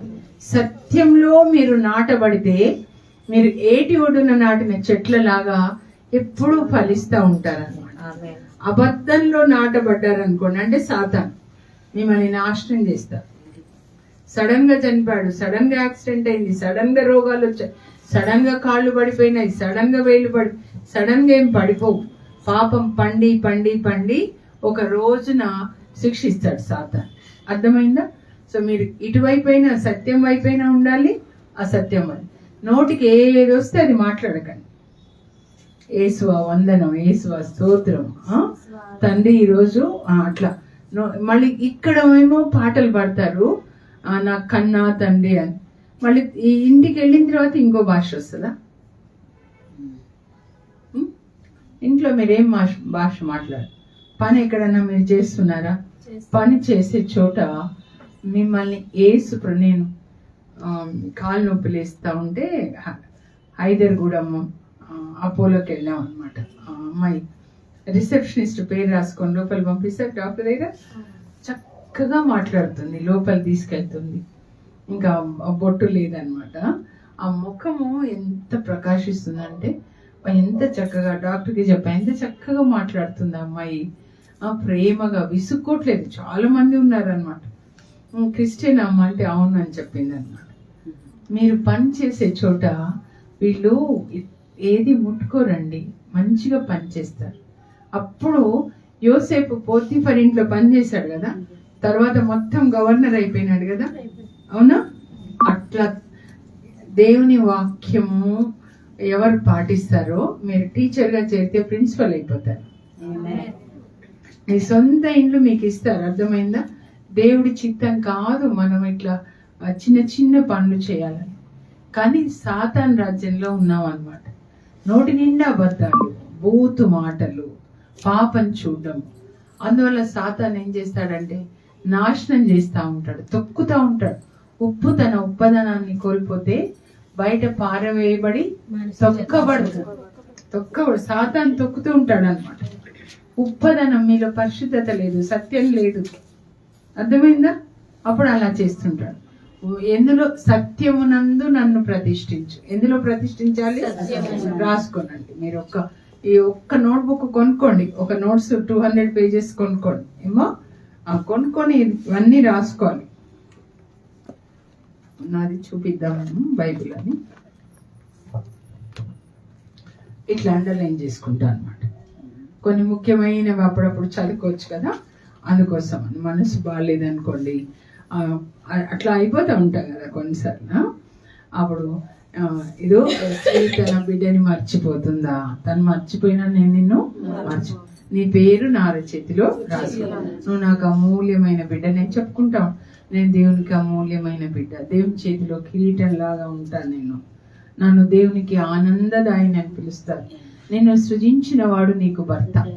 మన శరీరానికి ఒక భర్తని ఇస్తారు కదా, ఆత్మకి భర్త ఎవరు? యేసు ప్రభు. ఎక్కడుంది బైబిల్లో? ఏసయ్య కాదు, యేసు అంతే.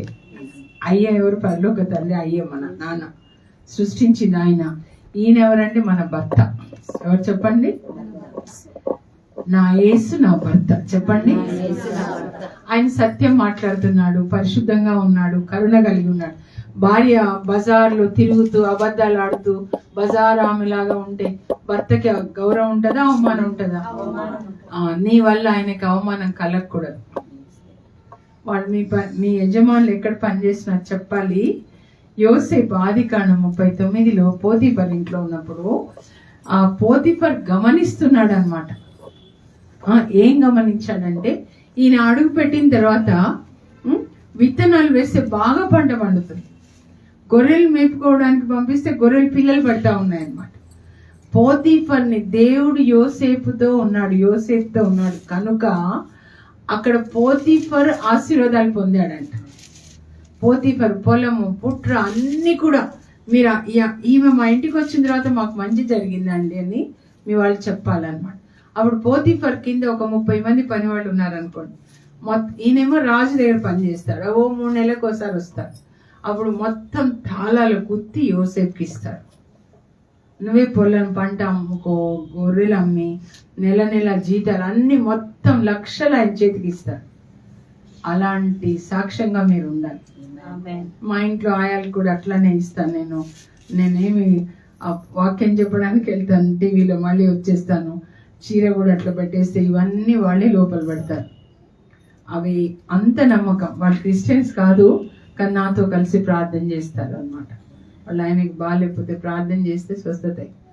3 గంటల సమయం మధ్యాహ్నం కాసేపు వాళ్ళు కూడా వస్తారు, ప్రార్థన చేస్తారు. వాళ్ళకి అందరికి పాటలు చాలా బాగా వచ్చు. యేసునామం నా ఆశ్రయమే, అట్లా కీర్తన 23 అన్నీ చదువుతారు. వాళ్ళు అన్నీ చదువుతారు, చాలా కాకపోయినా కూడా. అలా మీరు నమ్మకంగా ఉంటే, పోతీఫర్ ఇంట్లో పని చేశాడు ఆయన, కానీ భార్య శోధిస్తుంది నాతో. అయ్యగారు ఎట్లా 3 నెలలకు ఒకసారి వస్తారు కదా, ఈయన యోసేపు అందంగా ఉంటాడు అనమాట, చాలా అందంగా ఉంటాడు.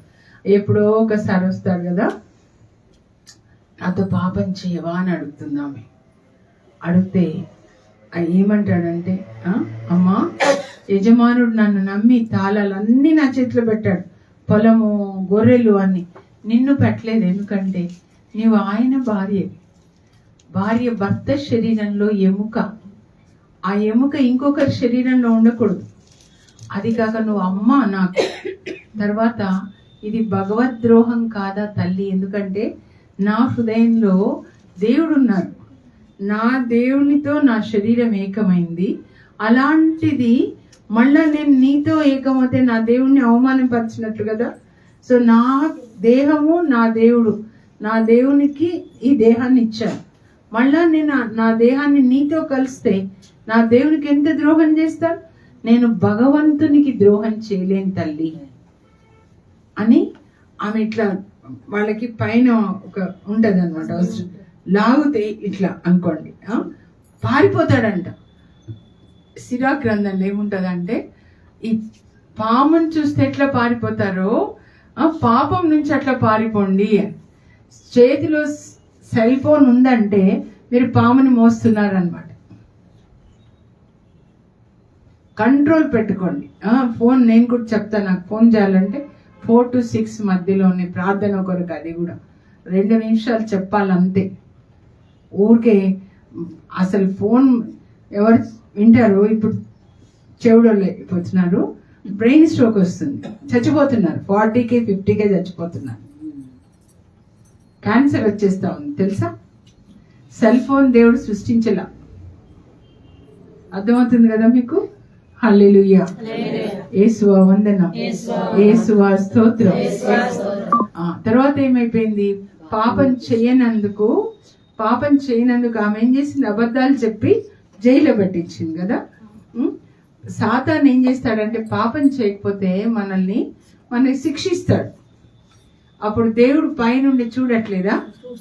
దుష్టుడా, నీ పని నువ్వు ఎంత చేయగలవు అంటే జైల్లో మాత్రం పెట్టగలవు, నేనేం చేస్తానో నువ్వు చూడని యోసేపుని జైల్లోంచి తీసి ఎక్కడ పెడతాడు? గవర్నర్ ని చేస్తాడు. టాప్ అన్నమాట. ఎక్కడ పెడతాడు చెప్పండి? మీరు నీతిగా ఉన్నప్పుడు కష్టాలు వస్తాయి, కానీ దేవుడు ఆ కష్టాల నుంచి మనల్ని బయటికి తీసుకొస్తాడు. 34వ కీర్తనలో ఉంటది, నీతిమంతులకు అనేక శ్రమలు వస్తాయి. 19 వచ్చిన రాజు.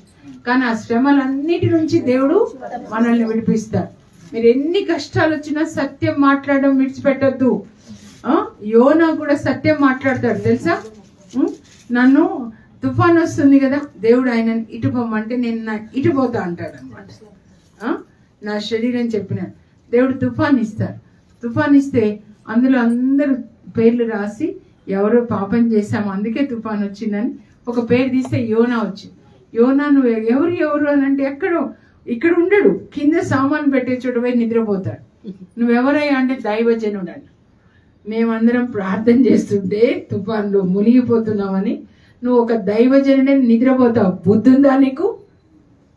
నిద్రపోతారా? మటన్ తిని, చికెన్ తిని, సండే వస్తాయి. అప్పుడు నువ్వెవరు అని అంటే నేను దేవుని యొక్క ప్రవక్త. అంటే ఏంటయ్యా అంటారు, వాళ్ళకి తెలీదు. అంటే దేవుడు నాతో మాట్లాడింది, నేను వెళ్ళి ప్రజలకి చెప్తాను. అయితే దేవునితో మాట్లాడితే అడుగు, ఎందుకు తుఫాన్ వచ్చిందా? అప్పుడు ఆయన దేవుని అడుగుతాడు, ప్రభా ఎందుకు ఈ తుఫాన్ వచ్చిందని? నీ వల్లే ఇచ్చినాడు. ఎందుకు ప్రభా అంటే అటు పొమ్మంటే ఇటుపోతా. మరి తుఫాన్ ఎట్లా పోతుంది? వీళ్ళు అడగమంటున్నారంటే నిన్ను ఎత్తి సముద్రంలో వేస్తే అప్పుడు తుఫాన్ తీసేస్తాను. వాళ్ళు అడుగుతారు ఏం చెప్పాడంటే నన్ను ఎత్తి సముద్రంలో పడేస్తే తుఫాన్ తీస్తాను. అయినా పాపం వెంటనే అలా చేయరు వాడు, కానీ ఎక్కువ అయిపోతుంది. అప్పుడు ప్రభా మమ్మల్ని మన్నించండి అని సముద్రంలో వేసేస్తాను. సత్యం మాట్లాడాడు కదా, లోపలికి వెళ్ళు. అప్పుడు చేపకు చెప్తాడు, నా కొడుకుని మింగేసే, పండు కూడా తగలొద్దు, దెబ్బ తగలొద్దు, పెద్ద చేప అన్నమాట. ఎందుకంటే సత్యం మాట్లాడాడు. ప్రభా నువ్వు చెప్పినట్టు నేను చేస్తా, ఇంక నా సొంతగా పోను, నువ్వు ఎక్కడ నన్ను నేనే వైపు వెళ్ళావు అక్కడికే వెళ్ళి నువ్వేం చెప్పమంటే అది చెప్తా అంటే అప్పుడు చేపకు చెప్తాడు, బయటికి తీసుకొచ్చి కక్కేసేయాలి. అప్పుడు మళ్ళీ చెప్తాడు, ఇప్పుడు పోతావా? పోవాలి, పోతా అని చెప్తాడు అనమాట. కొన్నిసార్లు సొంత చిత్తం చేసినప్పుడు కష్టాలు వస్తాయి మనకి, కానీ దేవుని చిత్తం మనం చేయాలి. ఆయన వెళ్ళి చెప్తాడు. అర్థమైందా? ఇక్కడ యోసేపు కూడా ఐగుప్తులో ఏమైపోతాడు? గవర్నర్ అయిపోతాడు. అప్పుడు పోతిఫర్ భార్య కూడా నమస్తే చేయాలన్నమాట. 80 సంవత్సరాలు గవర్నర్గా ఉంటాడు. అసలు ప్రపంచంలో ఎవరు అన్ని సంవత్సరాలు ఉంటారా? ఈ రోజు నా మోడీ రేపు ఉండడు. ఆమె చెప్పండి. దేవుని బిడ్డల్ని ముట్టుతే ఉండరు. నువ్వు కూర్చో నేల మీద అని చెప్పాలి మనం. యెషయా 47లో ఎవరు కూడా ఈ సంవత్సరము ఈ పొజిషన్స్ లో ఉండి ఇష్టం వచ్చినట్టు చేస్తారో పక్కకి గర్విష్ఠులని గద్దెదించి వినయాత్ముని గద్దెక్కిస్తాడు ఈ సంవత్సరం. అది కూడా ఆ దేవుని హస్తం చూస్తారు. ఇదంతా నాదే, ప్రపంచం అంతా నాదే అని దేవుడు ప్రపంచానికి నిరూపిస్తారు. ఈ సంవత్సరం డిసెంబర్ లోపల చాలా మంది ఉండరు. అందుకే జాగ్రత్త అని చెప్తున్నా. బిడ్డల్ని కాపాడండి. కన్నీళ్లు కార్చడానికి చనిపోవడానికి దేవుడు ఇవ్వలే కదా. యోసేపు 80 సంవత్సరాలు గవర్నర్ అయి అందరికి ధాన్యం పంచిపెట్టాడు కదా. ధాన్యం అంటే కొట్లు తెరిచి, మన హృదయమే అన్నమాట కొట్లు. నేను ఇప్పుడు తెరిచి మీకు ధాన్యం పెడుతున్నా కదా, అట్లా మన హృదయం నిండా వాక్యం ఉండాలి. ఇందులో ధనికులుగా ఉండాలి. మనకు కావాల్సింది ఈ లోక విషయాలు కాదు, ధనికులుగా ఉండి. అది కూడా జ్ఞాపకం చేశారమ్మా. లూకా సువార్త 6 మీకు ఈ సంవత్సరం నేను చెప్తున్నా. దేవుడిచ్చింది ఏంటంటే ఫస్ట్ అసలు ఇది చెప్పాలి నేను. యోవేలు 2:25 మీరు కోల్పోయినంత రెండంతలుగా ప్రభుత్వ అని చెప్తున్నారు. సత్యం మాట్లాడితే ఒకటే ఒక మాట. ఏం మాట్లాడాలి చెప్పండి. నాలుక మంచిగా ఉందనుకోండి, ఏదేది ఆరోగ్యం కావాలా లేదా చెప్పండి. ఇప్పుడు నేనైతే అదే అడుగుతున్నా, ఇంకేమొద్దు ప్రభా, కాళ్ళు మంచిగా నడిస్తే షుగర్ అంతా నార్మల్గా ఉంటే నీ సేవ చేసుకుంటా, ఇంకేమీ వద్దు. ఇల్లంతా కూడా ఖాళీ అయిపోతే నాకు ఇష్టం. సామాన్లన్నీ తీసేసి నేను జీససే ఉండాలన్నమాట. చిన్న వస్తువు కూడా ప్రేమించొద్దు అని. అర్థమైందా? ఇంటి నిండా పెట్టుకోకండి అమ్మా. యోవేలు 2:25 మీరు ఏది కోల్పోయారో అదంతా ప్రభు మీకు రెండంతలుగా ఇస్తాడు. ఒక్కదానికి అబద్ధాలు చెప్పారు అనుకోండి, సాతాను ఏం చేస్తాడంటే పైనుంచి దేవుడిచ్చింది, మధ్యలో వాడు ఉన్నాడు కదా, అబద్ధాలు చెప్తే అన్ని ఆపేస్తాడు. బ్లెస్సింగ్స్ అక్కడ ఆగిపోయి ఉన్నాయి, యాక్చువల్గా అక్కడి నుంచి వచ్చాయి పరలోకం నుంచి. ఇక్కడ మధ్య ఆకాశంలో పట్టుకున్నాడు. వాడికి అది అబద్ధాలు చెప్పగానే వాడికి అధికారం వస్తుంది అనమాట. అబద్ధాలకి తండ్రి కదా. సో అబద్ధాలు చెప్పిన ఇప్పుడు దొంగతనం చేస్తే కదా పోలీసులు పట్టుకొని కొట్టేది. మామూలు వాళ్ళని కొడతారా? అట్లా చెరసలు పడతారు. మన ఆశీర్వాదాలు ఇక్కడ రెండో ఆకాశంలో దుష్ట శక్తులు బంధించి ఉంటాయి. యాక్చువల్ గా దేవుడు ఇచ్చినవి అక్కడ ఆగిపోయినాయి. సత్యం పలకండి. వాడి తల పాము కక్కు మింగాడు అనుకోండి, వాడి తల చిత కొట్టి దేవదూతలు కక్కిస్తాడనమాట. నా బిడ్డ బ్లెస్సింగ్స్ నువ్వెందుకు మింగావని చెప్పి ఈ సంవత్సరం కక్కును కాక వాడు మనం సత్యం మాట్లాడినప్పుడు అగ్ని అన్నమాట, అగ్ని దిగి వచ్చి వాటిని కాల్చేస్తూ ఉంటారు. మన నోట్లో నుంచి దేవుని వాక్యం ఎట్లా అంటే బుల్లెట్స్ లాగా వెళ్ళాలి. టక టక టక టక టక టక టక టక వాటిని షూట్ చేయాలన్నమాట. అర్థమవుతుంది కదా? దేవుని వాక్యం అట్లా రావాలి. మీరు నన్ను ప్రేమిస్తే నా ఆజ్ఞలు పాటిస్తారు, నేను తండ్రిని ప్రార్థిస్తాను, ఆయన మీతో ఎల్లప్పుడూ ఉండడానికి పరిశుద్ధాత్మని ఇస్తారు, ఆయన మీతో నివసిస్తారు. దేవుని వాక్యం ఇట్లా చెప్తా ఉండాలి. మీరు ఆగకుండా దేవుని వాక్యం ఆగకుండా మాట్లాడతారు కదా, ప్లాస్టర్ పెట్టుకొని దేవుని వాక్యంకి మాత్రం నోరు తెచ్చుకోండి. ఆగకుండా 10 ఆజ్ఞలు వచ్చా మీకు? 10 ఆజ్ఞలు ఎక్కడ నుంచి చెప్పండి. 10 ఆజ్ఞలు ఎక్కడ ఉంది? నిర్గమకాండం 20 రాయండి, ఇంట్లో పెట్టుకోవాలి 10 ఆజ్ఞలు. అది అక్కడ ఉంది కదా, ఆ గోడ మీద ఉండడానికి, ఇంట్లో డెకరేషన్ గా, పాటించడానికి కాదా? అయితే చెప్పండి. అందులో ఉందా? అబద్ధాలు ఆడొద్దని ఉంది కదా, దొంగతనాలు చేయొద్దని ఉంది కదా, వ్యభిచరించరాదంటే మీ మనసులో పెళ్లికి ముందు ఇంకొకరు ఉండకూడదు, పెళ్లి తర్వాత భర్త తప్ప ఇంకొకరు ఎవరిని తాకకూడదు. మీ కళ్ళ తల్లిదండ్రుల్ని ఏం సన్మానిస్తారు? చంపుతున్నారు. సన్మానం. తల్లిదండ్రులకి మీరు సన్మానించండి, మీకు క్షేమం కలుగుతుంది. తల్లిదండ్రుల్ని గౌరవించండి. అంటే వాడు చెప్పినట్లు చెయ్యండి. యోసేపు వాళ్ళ నాన్న చెప్పినట్లు చేస్తాడు, అందువల్ల గవర్నర్ అయ్యాడు. తల్లిదండ్రుల్ని ధిక్కరించారంటే దేవుని ఖడ్గం మీ మీదకి వస్తుంది అనమాట. ఎప్పుడు తిరుగుబాటు, సాతాను తిరుగుబాటు చేశాడు కదా, ఆ సాతాను ఎవరిలో ఉంటే వాళ్ళు తల్లిదండ్రులకి తిరుగుబాటు చేస్తారు, స్కూల్లో తిరుగుబాటు చేస్తారు. తిరుగుబాటు అనేది సాతాను యొక్క లక్షణం, అర్థమైందా? విధేయత అనేది యేసు ప్రభు లక్షణం. హల్లెలూయా, యేసువా వందనం, యేసువా స్తోత్రం. ఈ సంవత్సరం ప్రభు చెప్పిన ఇప్పుడు చెప్తున్నానమ్మా, ఇవన్నీ మీరు పాటిస్తే యోవేలు 2:25 అన్ని కూడా మీకు ఇస్తాను చెప్తున్నాను.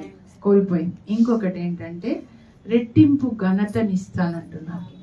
మనం ఒకరి కింద ఉండకూడదు, ఉండడానికి కాదు. యెషయా 61:7 చదవండి అమ్మా, ఇది రాసుకోండి. మీరు యోవేలు 2:25 రాజీ, మళ్ళీ నువ్వు చెప్పు తర్వాత. అందరు ఈసారి రాసుకొని వచ్చి చూపించాలి, నేను కూడా రాసుకొని వచ్చి చూపించాలి. మా దగ్గర కూడా మీరు ఏ వాక్యాలు పాటిస్తున్నారు మీరు రాయండి. 7 వాక్యాలు అంటే ముందు నేను రాసి చూపించాలి, అప్పుడు వాళ్ళు రాస్తారు కదా. చదవండి అమ్మ, యెషయా 61:7 చదవ. ఎంతసేపా? మీ ప్రయాసమునకు ప్రతిగా రెట్టింపు ఘనత నొందుదురు, నిందకు ప్రతిగా తాము పొందిన భాగము అనుభవించు వారు సంతోషింతురు. ఇది అందరికి జరుగును గాక. చెప్పండి, ఎన్ని అవమానాలు పడినామో, ఎవరెవరు అవమానించబడ్డారో వాళ్ళందరూ ఈ సంవత్సరము రెట్టింపు ఘనతని పొందుతారు. ప్రభు మనకి మన అవమానాన్ని ఘనతగా ఆయన మారుస్తారు అన్నమాట. యోసేపు కూడా ఎంత అవమానం కదా, పెద్ద కేసు, క్రిమినల్ కేసు, యజమానురాల్ని మానభంగం చేయబోయాడు. ఎవరు లేరు ఐగుప్తులో, కానీ దేవుడు ఆయనని కాపాడాడు. ఈ సంవత్సరం ప్రార్థన ఆలకించే సంవత్సరం. చెప్పండి, కీర్తన 20:5 వచ్చినామా. అందుకే మీరు బాగా ప్రార్థన చేయండి ఈ సంవత్సరము. ప్రార్థన వేరే కాదు, కీర్తన చదవండి, అదే ప్రార్థన. 20 కీర్తన 5 వచ్చినామా. ఎవరైనా చదవాలి. యెహోవా నీ రక్షణను బట్టి మేము జయోత్సాహము చేయుచున్నాము, మా దేవుని నామమును బట్టి మా ధ్వజము ఎత్తుచున్నాము. నీ ప్రార్థనలన్నీ యెహోవా సఫలపరచును గాక. ఇప్పుడు ఎట్లా చదవాలి తెలుసా? నా ప్రార్థనలన్నీ యెహోవా సఫలపరచును గాక. చెప్పండి, అప్పుడు ప్రార్థన చేయాలా లేదా? మా పిల్లలు తలగా ఉందురు గాక. దేవుని హస్తం మా పిల్లలకి తోడుగా ఉండును గాక. మేమందరము తలగా ఉందుము గాక. మేము ఒకరికి అప్పిచ్చే వాళ్ళగా ఉందుము గాక. మేము దేవునికి ఆనందదాయినని పిలువబడదుము గాక. నన్ను సృజించిన యేసు నా భర్త. ఆయన నన్ను నడిపించును, నాకు మంచి ఆరోగ్యం ఇచ్చును, ఆనందం ఇచ్చును, అభిషేకం ఇచ్చును, ఐశ్వర్యం ఇచ్చును. నేను పొంగి పొరలే పాత్రగా ఉంటాను. మీరు బైబిల్లో నుంచి ఇలా చెప్పుకుంటా ఉండండి, అప్పుడు దేవుడు అన్ని ఇస్తారు. నోటితో పలికినప్పుడు ఏది పలుకుతారో అది ఇస్తారు. బైబిల్ గ్రంథం ఏంటంటే 8500 వాగ్దానాలు ఉన్నాయి. వీలునామా అన్నమాట. ఎప్పుడు పొందుతామంటే హృదయంలో విశ్వసించి నోటితో పలకగానే వస్తాయంటే ఈజీనా లేదా? చెప్పండి, టైం వేస్ట్ చేయకుండా నోటితో పలుకుతా ఉండొచ్చు కదా. ద్వితీయోపదేశకాండం 28 తీసుకోండి అమ్మా. ఇంకొకటి కూడా చెప్పారు రాజీ, లూకా 6లో పేదలకు మీరు ధన్యులు 27 వచనం గుర్తులేదు చూడమ్మా. ఇప్పుడు ద్వితీయోపదేశకాండం తీసుకోండమ్మా 28లో 1 నుంచి 14 వరకు. నీ దేవుడైన యెహోవా మాట శ్రద్ధగా విని నేడు నేను నీకు ఆజ్ఞాపించుచున్న ఆయన ఆజ్ఞలన్నిటినీ అనుసరించి నడుచుకుని ఎడల నీ దేవుడైన యెహోవా భూమి మీద ఉన్న సమస్త జనముల కంటే నిన్ను హెచ్చించును. ఆమేన్. నన్ను హెచ్చించును అని చెప్పండి. నా దేవుడు సమస్త జనముల కంటే నన్ను హెచ్చించును. ఇంకా ఏముంది? నీవు నీ దేవుడైన యెహోవా మాట వినిన ఎడల ఈ దీవెనలన్నీ నీ మీదకి వచ్చి నీకు ప్రాప్తించును. అంటే ఆజ్ఞలు పాటిస్తే. ఆ 10 ఆజ్ఞల్లో నేను చెప్పింది ఏంటి? నాలుక, సత్యం పలకండి, కళ్ళు పరిశుద్ధంగా కాపాడుకోండి, పాపమైన చూడకండి. సంసోన్ ఎప్పుడు పాపము స్త్రీలనే చూశాడు. ఏ భాగం సాతానికి ఇస్తామో ఆ భాగం తీసేసుకుంటాడు. అర్థమైన కళ్ళు పీకేసారు కదా. తర్వాత ఇప్పుడు కంటి పొరలు వచ్చాయండి అంటే సాతాను అవి తీసేస్తున్నాడు, కిడ్నీలు తీసేస్తున్నాడు, ఇవి తీసేస్తున్నాడు. ఏ భాగం నాలుక, పండ్లు ఊడిపోతాయి, ఇవన్నీ. అర్థమైందా? సాతానికి అప్పగించిన ప్రతిదీ సాతాను నాశనం చేస్తాడు. ఇక్కడ నొప్పి, ఇక్కడ నొప్పి, ఇక్కడ నొప్పి, అన్ని నొప్పులేనా? మన దేహాన్ని, మీ దేహంలో అవయవాలన్నీ నీతికి సాధనములుగా వాడండి. యేసు ప్రభు నీతిమంతుడు అని మిమ్మల్ని చూసి లోకం తెలుసుకోవాలన్నమాట. మా ఇంటి ఎదురుగా కూడా ఒక క్రిస్టియన్ ఆమె పనిచేస్తుంది. ఎంత బాగుంటుందో అబ్బా, ఎంత నీతిమంతురాలంటే అంత, అంటే మహిమ ఉండాలి కదా. మీరు ఎక్కడ పనిచేస్తున్నారు యోసేపు లాగా, వాళ్ళ ఇంటి కోసం మీరు ప్రార్థించాలి. అర్థమైందా? వీళ్ళకి రక్షణ దయచేయండి ప్రభా. నీట్గా పని చేయండి, సోమరిగా ఇట్లా ఇట్లా ఊడిస్తే మంచం కింద ఉంటుంది, గిన్నెలు తోమితే సగం ఇక్కడ, అట్లా కాదు. పోటీపడి చదువుతున్నారు, పనిలో కూడా పోటీపడి. సోమరితనం వద్దు. సోమరిపోతులు భోజనం చేయొద్దు అంటాడు. పని చేయకపోతే అన్నం తినొద్దు అంటాడు కదా పౌలు తెస్సలోనికలో. ఈ చేతులతో పని చేస్తేనే అప్పుడు అన్నం తినాలి, లేకపోతే ఈ ఆడపిల్లలు ఉన్నారు, మంచిగా పనులు చేయించండి ఆడపిల్లలతో. ఇల్లు ఉడవడము, బట్టలు ఉతకడము, గిన్నెలు తోమడం, అన్నం వండడం అన్ని చేయించండి. లేకపోతే పెళ్ళైన తర్వాత పని చేయట్లా, అందువల్ల మళ్ళీ విడిపోతున్నారు. పిల్లలకి అన్ని 7వ తరగతిలోనే నేను మా ఊర్లో కట్టెల పొయ్యి మీద వంట చేసేదాన్ని. మళ్ళీ మా అమ్మతో పొలానికి వెళ్ళి గడి తెచ్చేదాన్ని అమ్మతో పాటు. అర్థమైందా? అన్ని పాలు తీసేదాన్ని, నాకు అట్లా ఇష్టంగా ఉండేది. ఊర్లోనే పెద్ద స్థితిలో ఇక్కడ ఏం లేము మేము. ఇక్కడ స్కూల్లో సెయింట్ ఆన్స్ లో పనిచేస్తే 82లో 713 రూపాయల జీతం నాకు. దాంతోనే బ్రతికేవాడు. నాకు చాలా ఉండాలని ఏం లేదు, ఉంటే తింటా లేకపోతే లేదు. అర్థమైందా? 713 నాకు ఇంకా గుర్తుంది. 6వ నంబర్ బస్సులో వచ్చి వెళ్ళాయి హిమాయత్ నగర్ అనమాట. సో కాబట్టి ఎప్పుడు మీరు అప్పులు చేయకండి.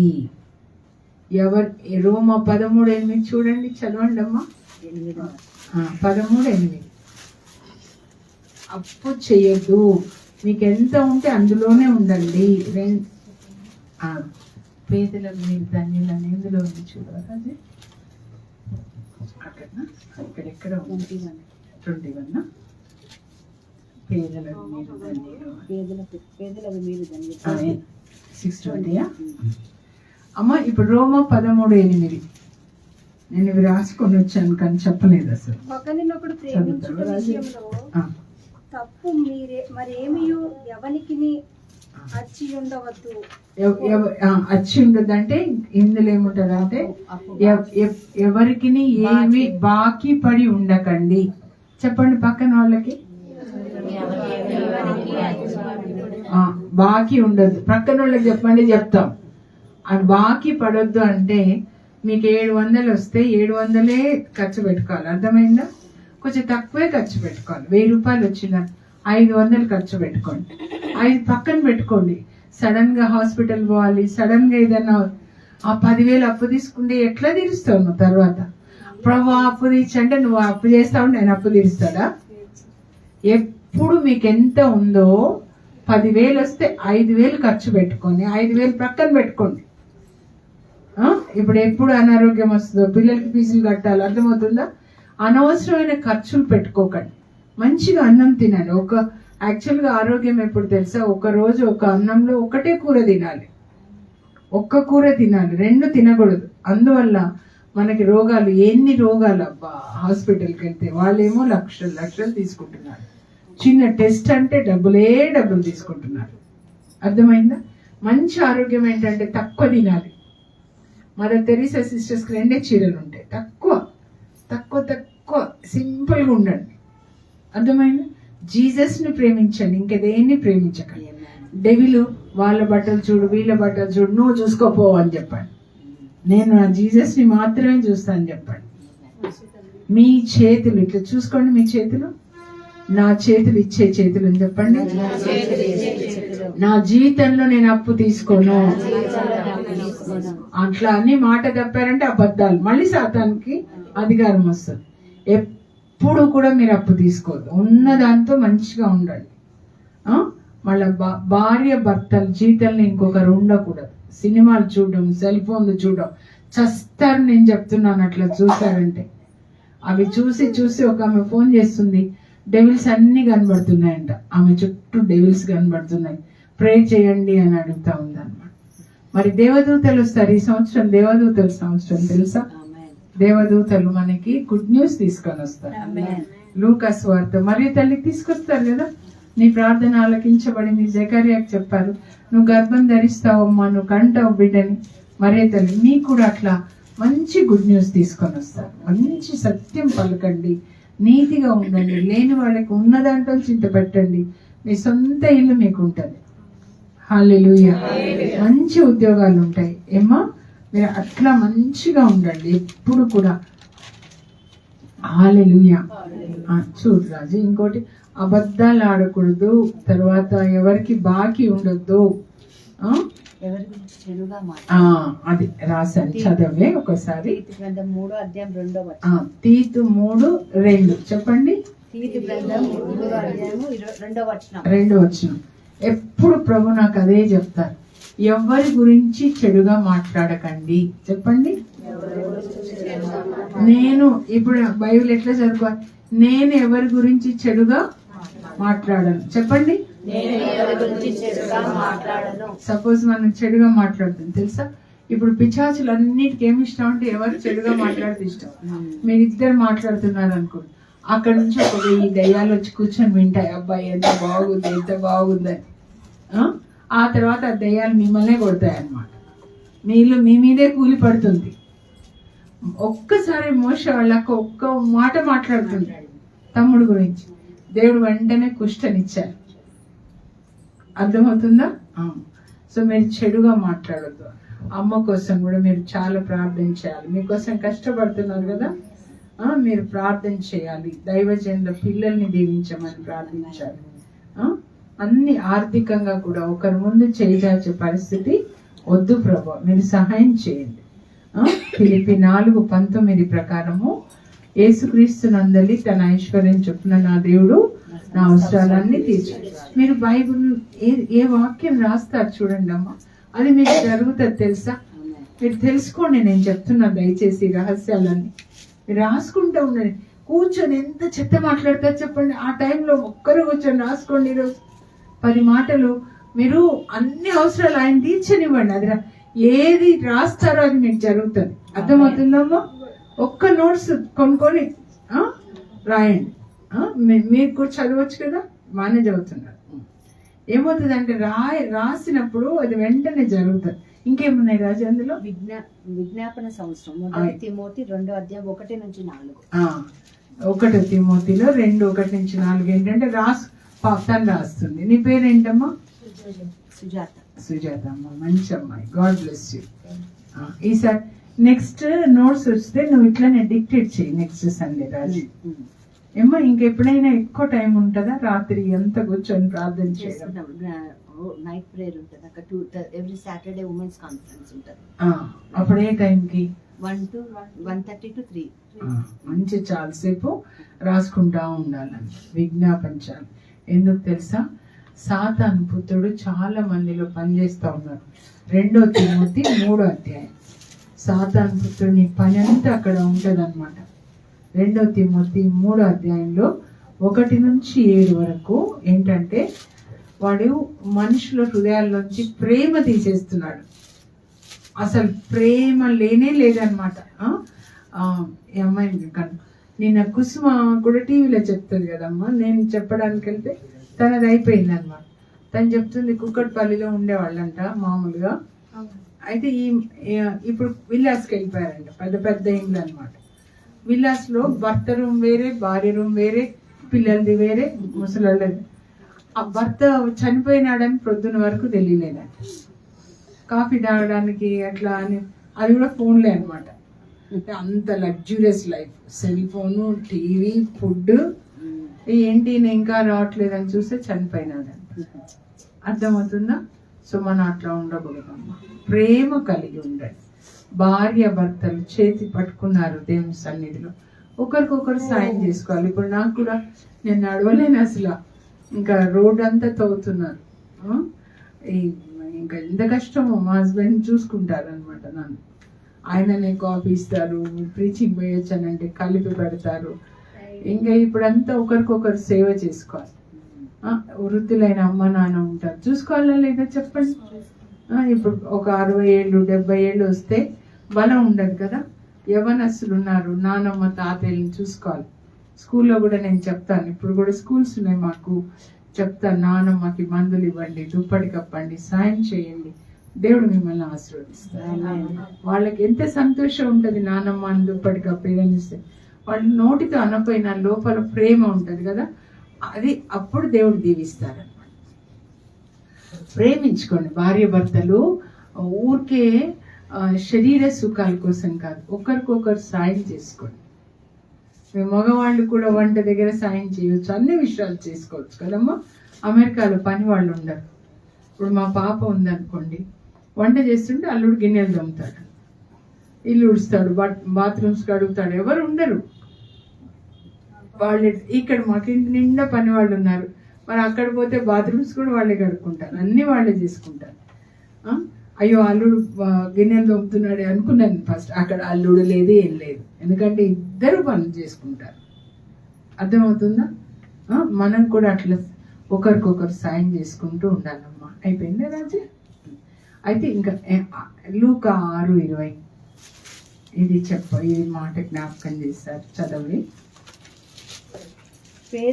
యేసు శిష్యులను చూచి ఇట్లు ఉపదేశింప ఆరంభించండి, పేదలకు మీరు ధన్యులు, దైవ రాజ్యము మీది. ఆమేన్. చెప్పండి. ఈ మాట జ్ఞాపకం చేశారు నా బిడ్డలకి. చెప్పు, మేము తక్కువ ఉన్నాము, మాకు ఇది లేదని. మరి మోషే వాళ్ళ అమ్మ నాన్న ఇటుకలు చేసే బానిసలు కదా, మరి వాళ్ళు ఎంత గొప్పగా వాడుకున్నారు చూడండి. వాళ్ళ అమ్మ నాన్న అట్లా వాళ్ళకి పాటలు ప్రార్థన నేర్పిస్తారు. ఇజ్రాయెల్ ప్రజలు మొదటి 5 పుస్తకాలు రాశాడు ఒక బానిస కొడుకు. అర్థమైందా? అట్లా పెంచుతారు వాళ్ళ అమ్మ నాన్న. ప్రభు చెప్పారు, మేము పేదలని మీరు బాధపడద్దు, పరలోక రాజ్యం మీది అని చెప్తున్నారు. ఆమె ఇంకా 2-3 ఉన్నాయి రాజు, చదవడం. 6:20 తర్వాత మీరు పేదలైన వారు ధన్యులు, దేవుని రాజ్యం మీది. మీరు ఇప్పుడు ఆకలి కొనుచున్న మీరు ధన్యులు. మీకు కొన్నిసార్లు ఆకలి కూడా వేస్తుండొచ్చు కదా, కానీ మీరు ధన్యులు అని చెప్తున్నారు. మీరు తిని తృప్తి పరచబడదురు. తృప్తి పరచబడతారు. ఆమేన్ చెప్పండి. ఈ రోజు నుంచి దేవుడు మిమ్మల్ని ఆశీర్వదిస్తారు. మీరు సత్యం పలికిన ప్రతిరోజు మీకు ఆశీర్వాదాలు. ఇప్పుడు శోకించు మీరు ధన్యులు, మీరు ఆనందింతురు. బాధపడుతుండొచ్చు కదమ్మా, ఎన్ని బాధలు కదా, పిల్లలతో అప్పు బాధలు, అనారోగ్యం, కానీ మీరు ఆనందిస్తారు. ఆమేన్ చెప్పండి. ఈ సంవత్సరం ఆనంద సంవత్సరం అని చెప్పండి, ఐశ్వర్య సంవత్సరం. మీ నోటితో చెప్పుకోవాలి. మనుష్య కుమారుని నిమిత్తము మనుషులు మేము ద్వేషించి వెలివేసి నిందించి మీరు పేరు చెడగొట్టినప్పుడు మీరు ధన్యులు. నీకే ఆ దినమున మీరు ఆనందపడు, మహా ఆనందపడు. ఏలైనా పరలోకమున మీ బహుమానం గొప్పది, వారి పితరుల ప్రవక్తల వలె ఇట్లు ప్రవర్తించుడి. గొప్పది వరకు. ఇప్పుడు పరలోకానికి వెళ్తే మనకి గొప్పది అన్నమాట. అక్కడ మనకి జీవ కిరీటం ఇస్తారు, నీతి. మనం పరలోకానికి పోగానే పరలోకాలు అందరికీ చెప్తారు, యేసు ప్రభు తండ్రికి చెప్తారు, నాన్న నా కోసం ఎంత కష్టపడిందని. అప్పుడు దేవదూతలు ట్రేలో తీసుకొస్తారు. స్కూల్లోకి ఎట్లా నీతి కిరీటం, జీవ కిరీటం, మహిమ వస్త్రాలు. అక్కడ మనకి మహిమ వస్తుంది. ఈ లోకంలో పేదలుగా ఉన్న వాళ్ళు పరలోకంలో ఆశీర్వదించబడతాం. లేచి నిలబడదామా? నడుము నొప్పి లేస్తుందా? ఓకే అమ్మా, క్లోజింగ్. లేచి నిలబడదామమ్మా. నేను కూడా నిలబడినా రాజు, కూర్చో. సరే, ఓకే. ఈ సంవత్సరం అంతా మనకి ఆశీర్వాద సంవత్సరంగా ఉంటుంది. గుండెల మీద చేయి పెట్టుకొని లోపల గుండెలో హృదయంలో ఉన్న యేసు ప్రభుని ఆయనతో మీరు మాట్లాడండి అమ్మా. కళ్ళు మూసుకుందాం. పరలోక తండ్రి, మీ పరిశుద్ధ నామం నాకు స్తోత్రం తండ్రి. నాయన మీరు చెప్పారు ఈ సంవత్సరము బిడ్డలు కోల్పోయిందంతా నేను ఇస్తానని. వినండి అమ్మ ప్రార్థన. రెండంతలుగా యోబుకి ఎన్ని కష్టాలు, తర్వాత రెండంతలు ఆశీర్వాదాలు. యోబు 42:10 ప్రకారం పరలోకం తెరవబడి ప్రభా రెండంతల ఆశీర్వాదాలు బిడ్డలు పొందుదురుగాక.